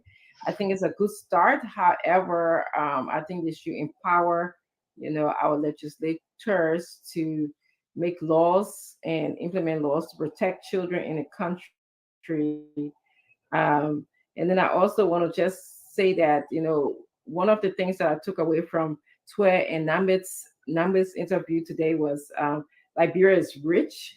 We have ways of increasing our revenue, like the maritime. There's very few countries in the world that can say that they have a maritime operation such as ours. I think he said that we're second in terms of ranking. And we also have beautiful landscaping. And if we have a great leader or a president like Alexander B. Cummings, you will see how he can utilize outside of the box thinking to make Liberia a more deserving place for all Liberians. When I say more deserving, I mean we'll improve the quality of education. That is very important to Mr. Cummings. Healthcare will also be improved. Many studies have been done about healthcare system. It's the matter of just doing more of a preventative care that's going on, because people die from common things like typhoid in the country. He's also going to work to improve our economy. Again, there's a lot of low-hanging fruits around in terms of the economy. You can basically just put out hotels or natural sleeping places at different natural landscape places like Padawi in Bon County and our different waterfall sites. So if you vote October 10th for Mr. Cummings, you definitely will be voting for a more deserving Liberia for everybody. Thank you. Thank you very much, Dr. Richardson. A wonderful show, great program. We appreciate everyone joining us. For my closing, again and again, I will say this to you. Our President of the Republic of Liberia, George Manawia, 3 occasions, I have said it and I will say it continuously, he has failed the Liberian people. The only thing the president cares about is all his his community thing. The only thing the president cares about is his money, the one that will allocate and give it him every week because of his pleasure. The only thing the president cares about when you sit with him, whosoever have sat with this president, is about his football experience. There is nothing on the president's agenda about Liberia. There is nothing. The president has failed the Liberian people, folks. We need to move on. I was in a serious conversation with one of the sedition deputy minister today. And he asked me, he says, well, Stanton, what happened? We thought you were on the president's side. I said, you thought wrong. Seriously, Fadiga. I said, I sat with the president. I met him. We ate. But there's nothing for Liberia. There's nothing. I said, you are my friend. I have so many friends in the government. Some of them now, they are mad at me. But so what? Above all, Liberia first. Liberia remains supreme. We shouldn't sit here and joke. We shouldn't give the country away to Samuel Twe and Eugene Namwe again for another 6 years. There's nothing. These guys have enriched themselves. They will continue drinking the Hennessy SO. They will continue going with all the community thing. And they will be the same old while Liberia goes 6 feet under. We need a better leadership. For us to sleep better at night, we need a change in government, a peaceful democratic process. People need to go to the ballot box and vote President George Manneh. We have Samuel Twe, Eugene Namwe, every one of them all of power. They have failed the Liberian people. Poverty level is very high in the country. Young women They've been abused every single day, every night. When the ministers and directors have the free way to travel all of the country, they say the country is better, the country is good, oh, the country is sweet. They don't know the suffering, the pain they have caused for the Liberian for the next 10, 20 years to come. Liberia need to be fixed. Liberia deserve better. So we say this every single day. They can go up, they can come down, they can insult us, they can say anything they want to do. Our focus is to change, which is to come. Because Liberians will look up to the hills where come their help. Their help comes from God alone, and God will bring that better leader.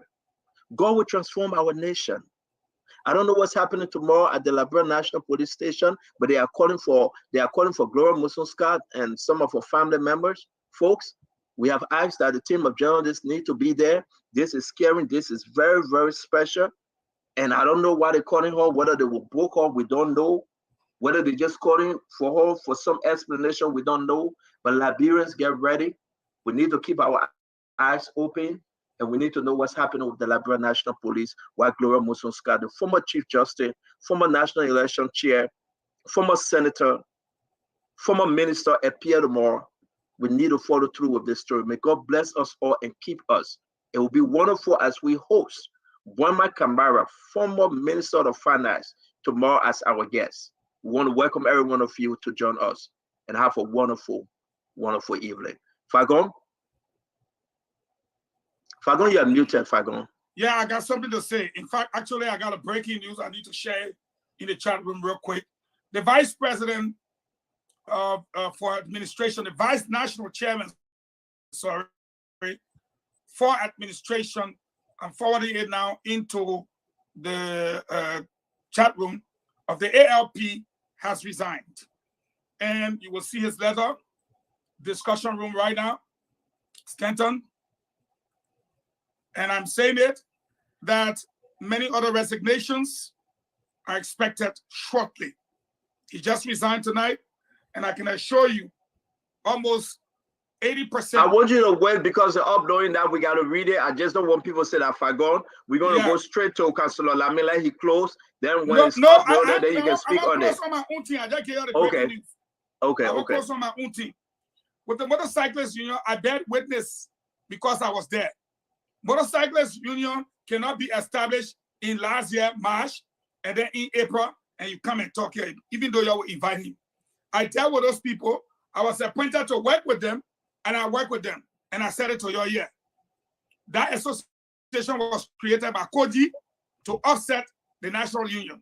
As you can see, the United Nations is recognizing them tonight. Now, Ukoto, I'm also pleased to announce to you all that there will be an endorsement coming from the victims of extrajudicial killings. They are going to endorse Joseph Newman Baga. They will be led by mainly the families, most of the families of the 8 murder auditors. And they will be asking Joseph Newman Baga to do everything to give them closure. So again, I'm announcing that it will be led by most of the families of the 8 auditors, all the victims of extrajudicial killing. Last but not the least, there are individuals in my county, Stanton. After Mana Bishop had gone and pledged the support to CDC, they are hoping that Unity Party will not field candidate or the alliance. I wish to make it clear. If Unity Party and the alliance does not have a candidate, we'll find candidate. If you pledge your support to CDC, do not come to the people of Bomi for vote. You were one of those who gave our 14 million to the Indian people. You have no vote in Bomi.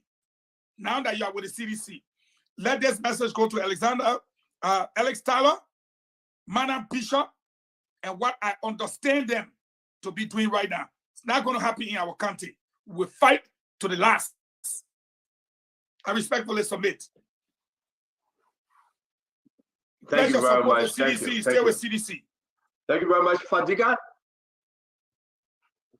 Oh, make it quick. I gotta run. Fagon said it. Look, One of the things that I dread the most in this election is the Ellen factor. Madam Saliv, and I heard that Robert Saliv is currently in the country, and these people are serious. They mean business. We should not underestimate what Ellen intends to do. I admire what the courage of Senator Dillon to expose the madam. We know the game plan. We know what they are planning. This is part of a bigger conspiracy to rig this election. Look, George, when he became president, he said he gave some clue. It is no secret how George Weah became president, and he did give some clue. And even if you don't believe what we are saying, the fact that after crying and toting casting and making all the noise, Gibson Jaru is my witness. They made all the nasty allegation against Madam Saliv, only to come to power, and one person was ever prosecuted. Nobody talk anything about why happy honor Saliv. Everything they just move on like nothing happened. There is a reason why George Weah is president today. That was to make sure that what is happening now happen. That nobody ever or nobody is held accountable for what they did to Liberia. And they are planning on doing it again. Look, I had a conversation with some guys over the weekend. I went to the good guys. They had an event. And somebody was saying something. Look, why does the madam fear Omen Boyka? If people claim that Mr. Boyka was corrupt, honestly, I don't think it would have been any difficult for him to be president today.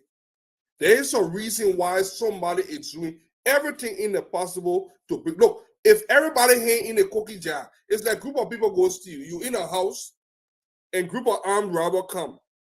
If you are part of that armed robbery, the both of you enter the house, who fear you? But if you are in a house and somebody go out and armed rob and come, and you say, oh, where you go all that money for? They say, oh, my man, you did that thing, man. The first thing here is because the fact that you are not part of that thing, the people that committed that crime, the first thing they feeling insecure. Because that's the only thing that makes sense. I've wrestled with this thing in my mind for months and over the years. Why is it that Madam Saliv fear this man? What is she hiding? And the only logical conclusion that I can come up with is the fact that this man was never part of that criminal syndicate that she created. Let's not forget that Madam Saliv used the Unity Party as a stepping stool to ascend to the presidency. When she became president, she threw that away. We saw when Wemope and everybody couldn't stop talking on. She threw the Unity Party away and created an economic dictatorship where she will strangulate you economically until you submit to whatever she wants you to do.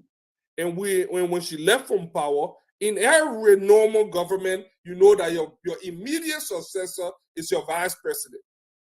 But somehow that did not happen in the case of Liberia, even after she did some good work in that country. So we know the game here. There is an Ellen factor, and I'm surprised that Mr. Cummings is whining and dining with this woman.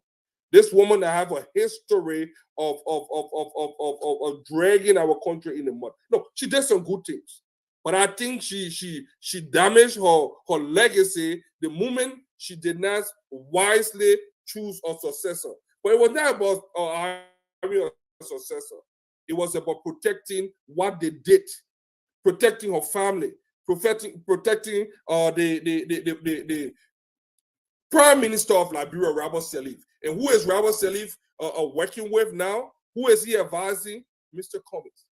And that scares me. I believe Mr. Cummings, there was someone that I once believed in, but the fact that I see him getting close to the Saliv, it making me to cringe. And I feel disgusted by the fact that this man that came under the mantra of clean hand will now be trying to enlist himself as one of the protector of people that ran that country down the drain. Ellen Saliv will have a day. The Salivs will pay for what they did in Liberia. One day it will happen, but we should ensure that she doesn't put her foot on the scale this time during this election to tip the balance of power. And that is what I want to end with, and this is what I want to be fighting for. Thank you very much, Fadiga. We appreciate you. We Let me give bring the Fadiga a councillor. long time. I want my Jake Gibson and Lamine at the same Yeah, time. Lord. You're just collaborating on ANC. But you just go join the people now. You see it, yeah. collaborating already. I'll be You know sure what? because Something is very scary though.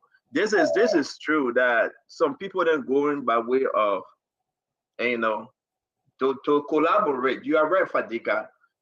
And we got to keep our eyes open on this. They are already talking about that collaboration. Go ahead, Councillor. So I will be brief because we are really pressed for time. I don't really understand why people make Mr. Salif to appear like like a magician or like a wizard or somebody who controls the public opinion in Liberia. I don't share the view that she controls the public opinion in this country. If she's that unpopular, I don't think anybody should fear her supporting anybody, because then it means that that person doesn't win easy because she's that unpopular. But for you guys to make it appear like she is this what's the greatest prophet in the Bible? You know, she's that kind of person who can just change anything. Muhammad? No, in the Bible, you know, Muhammad in the Bible. I will call a piece out tomorrow. Muhammad in the Bible. Hey God. No, I'll ask you a rhetorical question. What's the greatest prophet? That's what I heard him say. In the Bible. Okay, I didn't hear you say that. Muhammad. Yeah, go ahead, Councillor.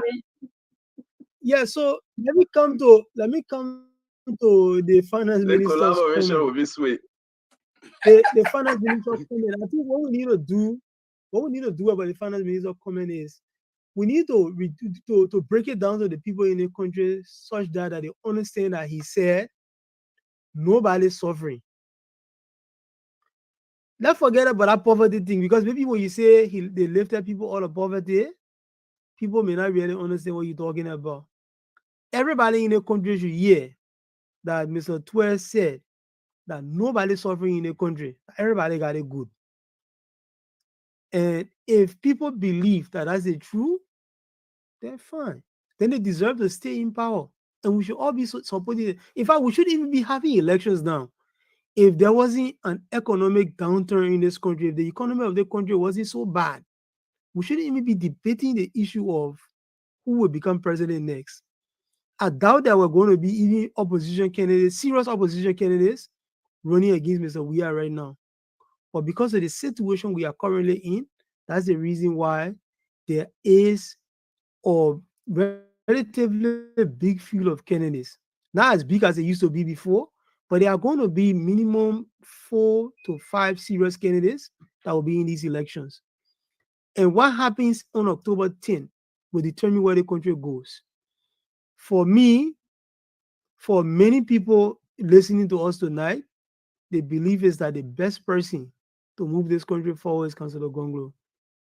Stanton said, whoever comes to power has to make sure they prosecute these people, otherwise that person will appear like a failure. We'll tell you tonight that within our very first year in power, when Councillor Gonglo comes to power, the very first day, the rule of law will be the major thing. Going after people who have betrayed the public trust will be the major thing. People who drive on the wrong side of the road, whether you Speaker of the House, you President pro tempore, you whatever you are, people who drive on the wrong side of the road, they know that they will know that there are consequences for breaking the traffic rule. The traffic rule doesn't say when you're riding a convoy, you can drive recklessly. Even the fire trucks are not supposed to drive recklessly. Even the police people are not supposed to drive recklessly. We enforce those laws. And nobody will say there will be political reasons why we won't do it, because we'll not be beholden to any one group, like people fighting over motorcyclists endorsement. No, we will not be beholden to any group. So we'll enforce the laws without fear or favor, and the Liberian people will thank us for it. Thank you very much and have a good night. Thank you very much. And you know what? You are quite correct. Let me say this. Was it yesterday? Yesterday was Father's Day, right? Yes. So let me share this short story real quick. We'll bring in Gibson and Mo Ali will take us home. And we were on the phone, and this, I would say this. JMB will call everybody to wish them Father's Day. He did that, and Fagon was on the phone, and we squeezed JMB. I know Fagon don't want me to say it, but again, he committed. He committed. He said full persecution. He committed. Fadiga will try reaching out to you, but you are busy. He committed. And we need to hold our political leaders to what they say. We need to get them on paper. And I say it. Councilor Gonglo said that to me. First thing he said, we would do it. I think I overheard Cummings making the same statement when he appeared on 101 with the CEO. And we'll reach out to him again for us to have that statement again. And we'll repeat these things here on our network, that they will persecute Samuel Twe for all the money he has stolen from the Liberian people. Not only Samuel Twe, Samora Wodokoli, Eugene Nawe, they will even have the president to book, and they will make a statement that they will go after them. They will confiscate their properties if found guilty by the law. And we have a counselor on the show. And the Liberian people need to embrace this statement, grab it, and believe in it. And if a leader promise and they failed up to deliver, that leader should be removed in the first term. That the next election, we should remove them. And that's what I believe in. Not only JMB, not only Cummings, but Tewon Gonglo as well. So I'm happy to hear from you, Councilor Lami, that Tewon have promised, because he said that to me. And we should go for it. Joe Weah will never make that promise. He will never make it, because you know what? They're double hands and feet in the cookie's jar. But let's go to Mr. Gibson, Jeru, and we'll bring in Mo Ali, then we'll end our program. Gibson? Sandra, I like your expose, continue this. I think it's going to win you some places. But I'm going to make a political prognosis tonight. I think that Richardson know what prognosis means. And this is without any malice. And I want you guys to hold me accountable for this if it doesn't happen. The only person that will beat George Weah is Councilor Gonglo. Here is why.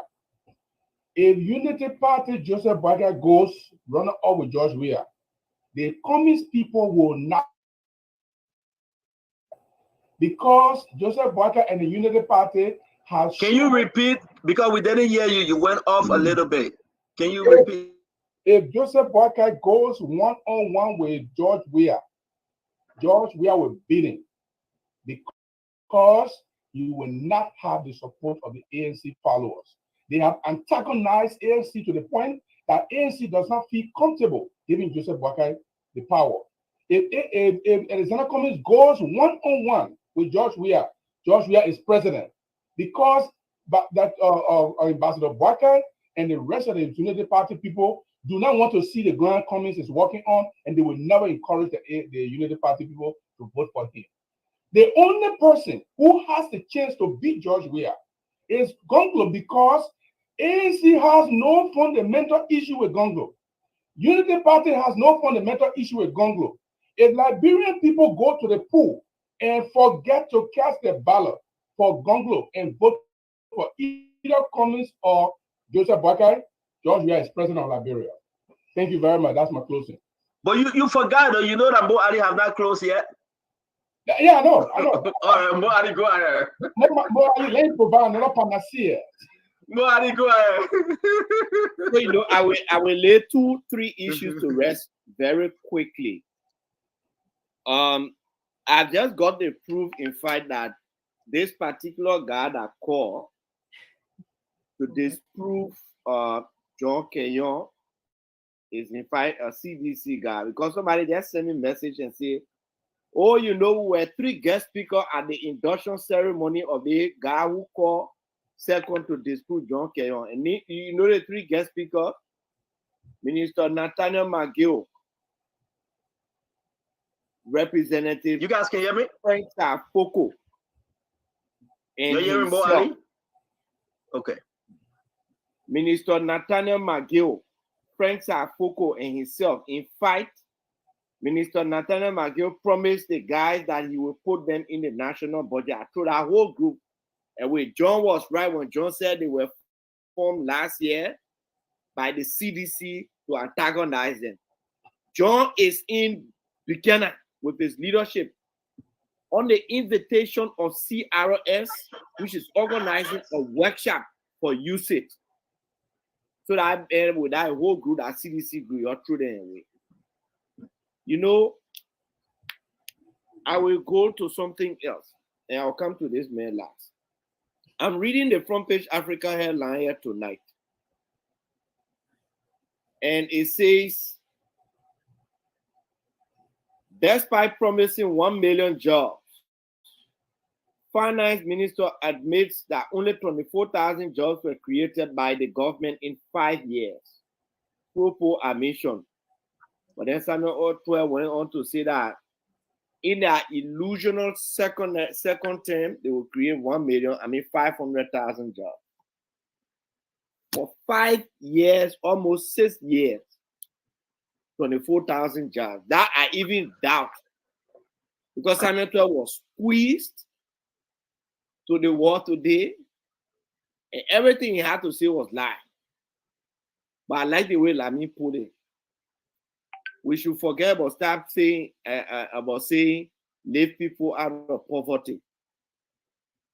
What Samuel Otuel said today is that every single Liberian is enjoying 4 times over or 5 times over.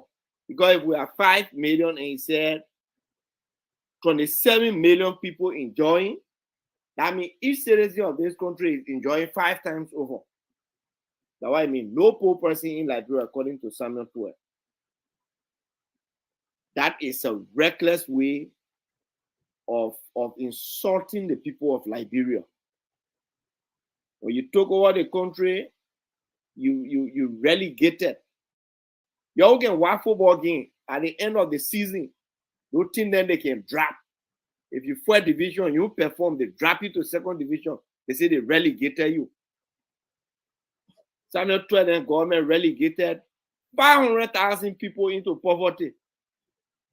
So they made nobody to enjoy besides the few of them who in power. Every day they break the get out, they go to Jamaica Resort, they enjoy the whole day. They're not working. That's the reason why the government can be report. That's the reason why the president, for 5 years, he called a speech for every one of us. The only time he talked to us that when State of the Nation address, because at the time where the Constitution said they wanted you forced to do it, the Samuel Otuel will put Lala together, they go talking. We don't believe nothing what Samuel Otuel talk today here, Eugene Nangbe. Every day they can laugh. And the interesting thing is, both of them are my former bosses, so I know them inside outside. And what was Samuel Otuel to find out, even though he sent me Grand Crew, Eugene Nangbe was Secretary General of UP, we work together. So that one is not strange thing. My man Gibson, I don't hate Mr. Cummings. If Mr. Cummings were to go to a 2nd round with Josh Weah, Mr. Cummings will not call me to talk for him. I will start campaigning for him. Because I know he's way better than Weah. If Teron Gonglo goes to 2nd round with Josh Weah, he will not call me to say campaign for me. But guess what? We may not even have a 2nd round. We are hitting target for 1 round. And today, in the meeting with the lawmakers, by the way, Joseph Numa Boaka met with 27 lawmakers today and raised several issues with them. Among them, the recent appointment at the PPCC and the LACC. He called on the senators. There were 11 senators there today. He called on the senators to critically review those appointments. He talked about the needs of a new government. It can be anybody coming in to have people on board who will believe in their policies of fighting corruption, their vision of fighting corruption. He also raised the issue about the $100 million drug case. He asked the lawmakers to launch an investigation into that. Another thing he talked about today with the lawmaker You know, the government has allocated, I think, around $15 million for rice subsidy. But still, rice price going up. He called on the lawmakers to investigate that so that there can be accountability to the people. Mr. Newman Baka also talked to the lawmakers about the new money they printed. How much have been printed? How much have been put into circulation? Why are we still seeing the old money? So there were a lot of things he discussed with the lawmakers today. And on let me interrupt you before you close. Where is the status of JMB right now? Is he in country?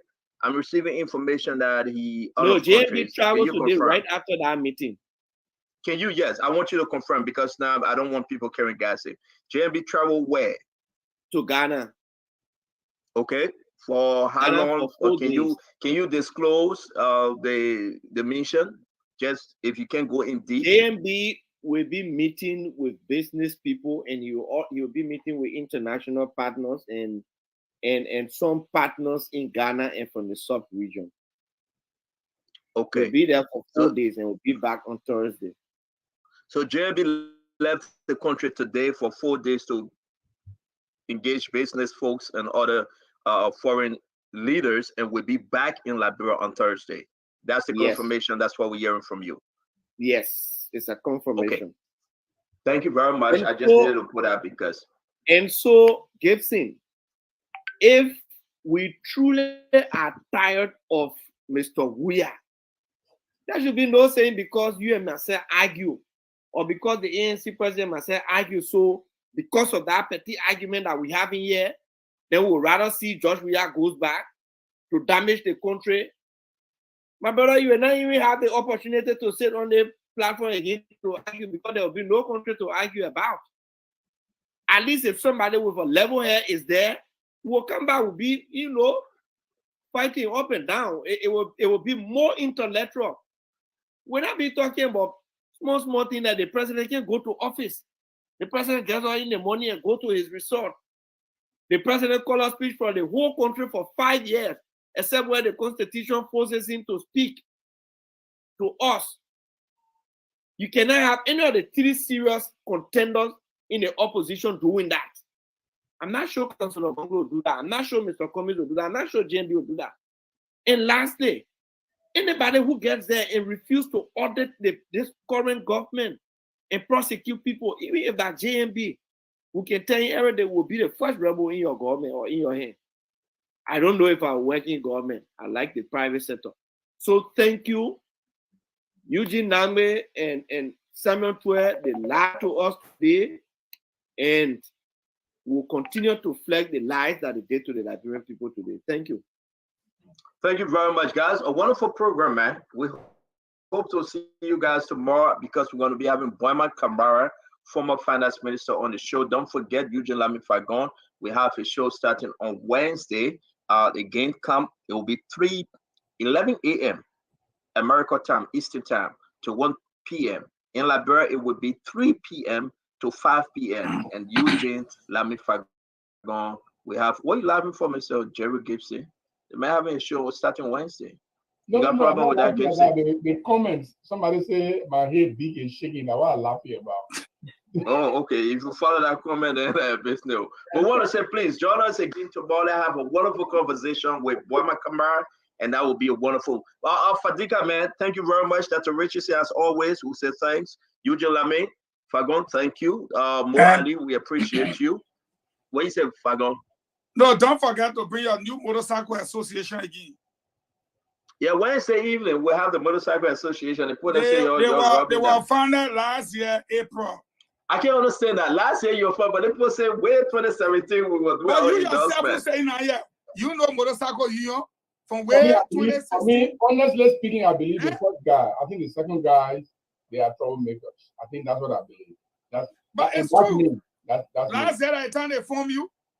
Yeah, they think got to do with George Manuel Koji then try to find their own group because they know that it's rough. But look at the man who sent me the man who sent me the message. The man who sent me the message, he said the 3 guest speakers at the program, one are Frank Foucault, one are Nathaniel McGee. Oh. And So all of them go to the same place. But Yeah. we gotta talk about Miguel though. Miguel, something is happening. Is he losing Gibby? Or what really happened? I know all the other guys left. But Ali, are you in Liberia? What are you hearing about Miguel and Gibby? Is Nukwe winning over Miguel, or something is happening because of the name George Manawia? What's happening? What are you hearing? Well, real quick. So what we're hearing is that initially Miguel thought he was going unopposed, but there are two guys who are putting up stiff resistance now. Bala Zeze from the lower Magibi end, and one Reverend Giddens. There are many people we call who talked about Reverend Giddens and Bala Zeze. We even spoke with the Rawa Tappers Association, the president, and the guy said they have agreed not to support Nathaniel Miguel. Thank God, man. And that they were campaigning against him. So is it 12 way on now? Because the show finished, because the show finished, the full man out. But seriously though, Fagon, Miguel is our man. You know, naturally, Miguel is cool. If CDC had Miguel today, they were going to be moving very strong. But because they lost Miguel, and I'm hearing that Miguel go to the president house, they can keep him outside for 2-3 hours and say the president will see you tomorrow, if it is true. But let me say this to you, Fagon. What's going on with your man? That's your own brother, Miguel. I'm hearing different story that he's losing gradually in Magibi, especially the upper Magibi, you know, and help me understand. Is he still fighting a good fight with the name George Manawia attached? Can he distance himself from that name?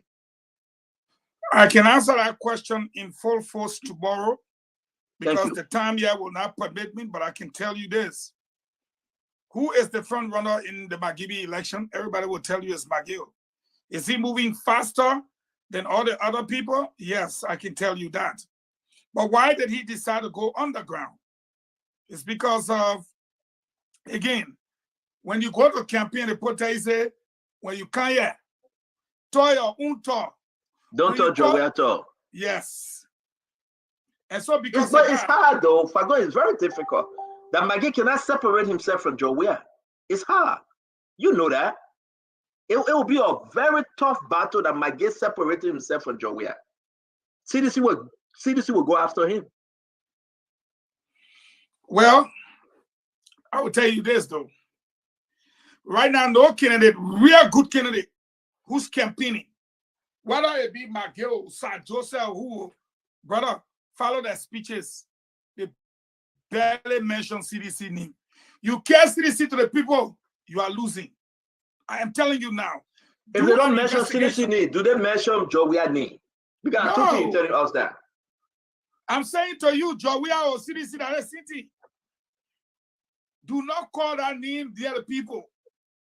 They probably tell you if you can't try your thing here, talk it.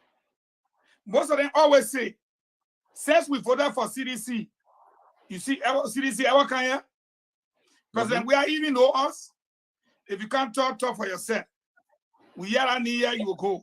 By the way, are you aware that Moniba, Clarence Moniba selector is running mate today? I saw it that he selected running mate, but I wanted to bring that up because it's important for us to call Clarence. I know he always come here anyway. Who's that running mate again? That's a lady, right? Grace Kwan. Who is Grace Kwan? Former superintendent of Monserrado. Jesus is a carpenter's son. We will have that story tomorrow. We will discuss. I remember Grace Kwan. Grace Kwan. We will have that story tomorrow. Something is just not playing. And we've got to wait for Taiwan on a running mate too. What's going on with Taiwan? No, you know what? I want to extend a minute go. Then it comes tomorrow, then we'll talk it. But you know, I will tell you guys the reason why Clarence Moniba is contesting. Maybe if we're discussing it, and maybe if he's on the show, I want to confront him with it. I don't want to be like gossip. There's a reason why he's been forced into the race. There is a reason. Not really contesting because he wants to contest for the presidency. It's all a ploy to undermine JMB. It's a ploy to undermine JMB. The thinking is that we'll put Moniba in the race. Moniba will be able to take some votes from JMB in Lofa. Especially from the youth. He will make an inroad in the youth and in the Gbani land. That is the only reason why Madame Salif put Moniba in the race. Nothing else. Graceman is one of the confidant of Madame Salif that is running it. Yeah. So we'll do it tomorrow. We'll do it tomorrow. But what I say, folks, listen, I'm very concerned about my listen, Miguel is like a big brother to me, to tell you the truth. Miguel down to earth, he will pick up your call, he will talk to you, he will tell you everything. But since Miguel got into the sanction issue, and Fagon, you're right, maybe he going on the ground not to show anything, because if people say you come here with Joe, we have business, then you must forget this thing. But I hope it help him. And, I hope it help him. Let's have a discussion on Miguel tomorrow. Let's see exactly if he's winning. We'll send the guys up there. We got somebody assigned with Miguel. We'll bring them on the show. But it's scary. You know what you about to do for me tonight, Stater? Mm-hmm. I want you to do something for me tonight. Get Google, Grace Pani, and Posai. You eat, I eat. Liberia. See what will come up. At the moment there, you eat, I eat. She and four. The representative from Nuku Town. Wow, the half hour go now. But thank you guys. We want to say thank you. Let's bring in Magic. Magic, thank you. Take the show away, Magic. We want to appreciate every one of you. Have a good night. Yes, sir. A special one from the CEO, Stan coming with the spoon. And your boy, Friday the South. Okay, folks. Charges on the beat. Another great edition of the program, Spoon Talk, right here for you guys. We've been live on Spoon 107.5 FM, Cyber Radio 101.1 FM, and a Super FM 95.5. Stan coming with the spoon. We've also been live on Spoon TV Live. Charges on the beat. Super TV Live, Cyber TV Live. We've also been live on YouTube as well. So the invitation is yours to join us tomorrow, same time, same station. We'll be back here for you guys. Until then, my name is Prince Hamon, alias DJ Magic Finger. Have yourself a wonderful, God bless night from my end. Bye-bye.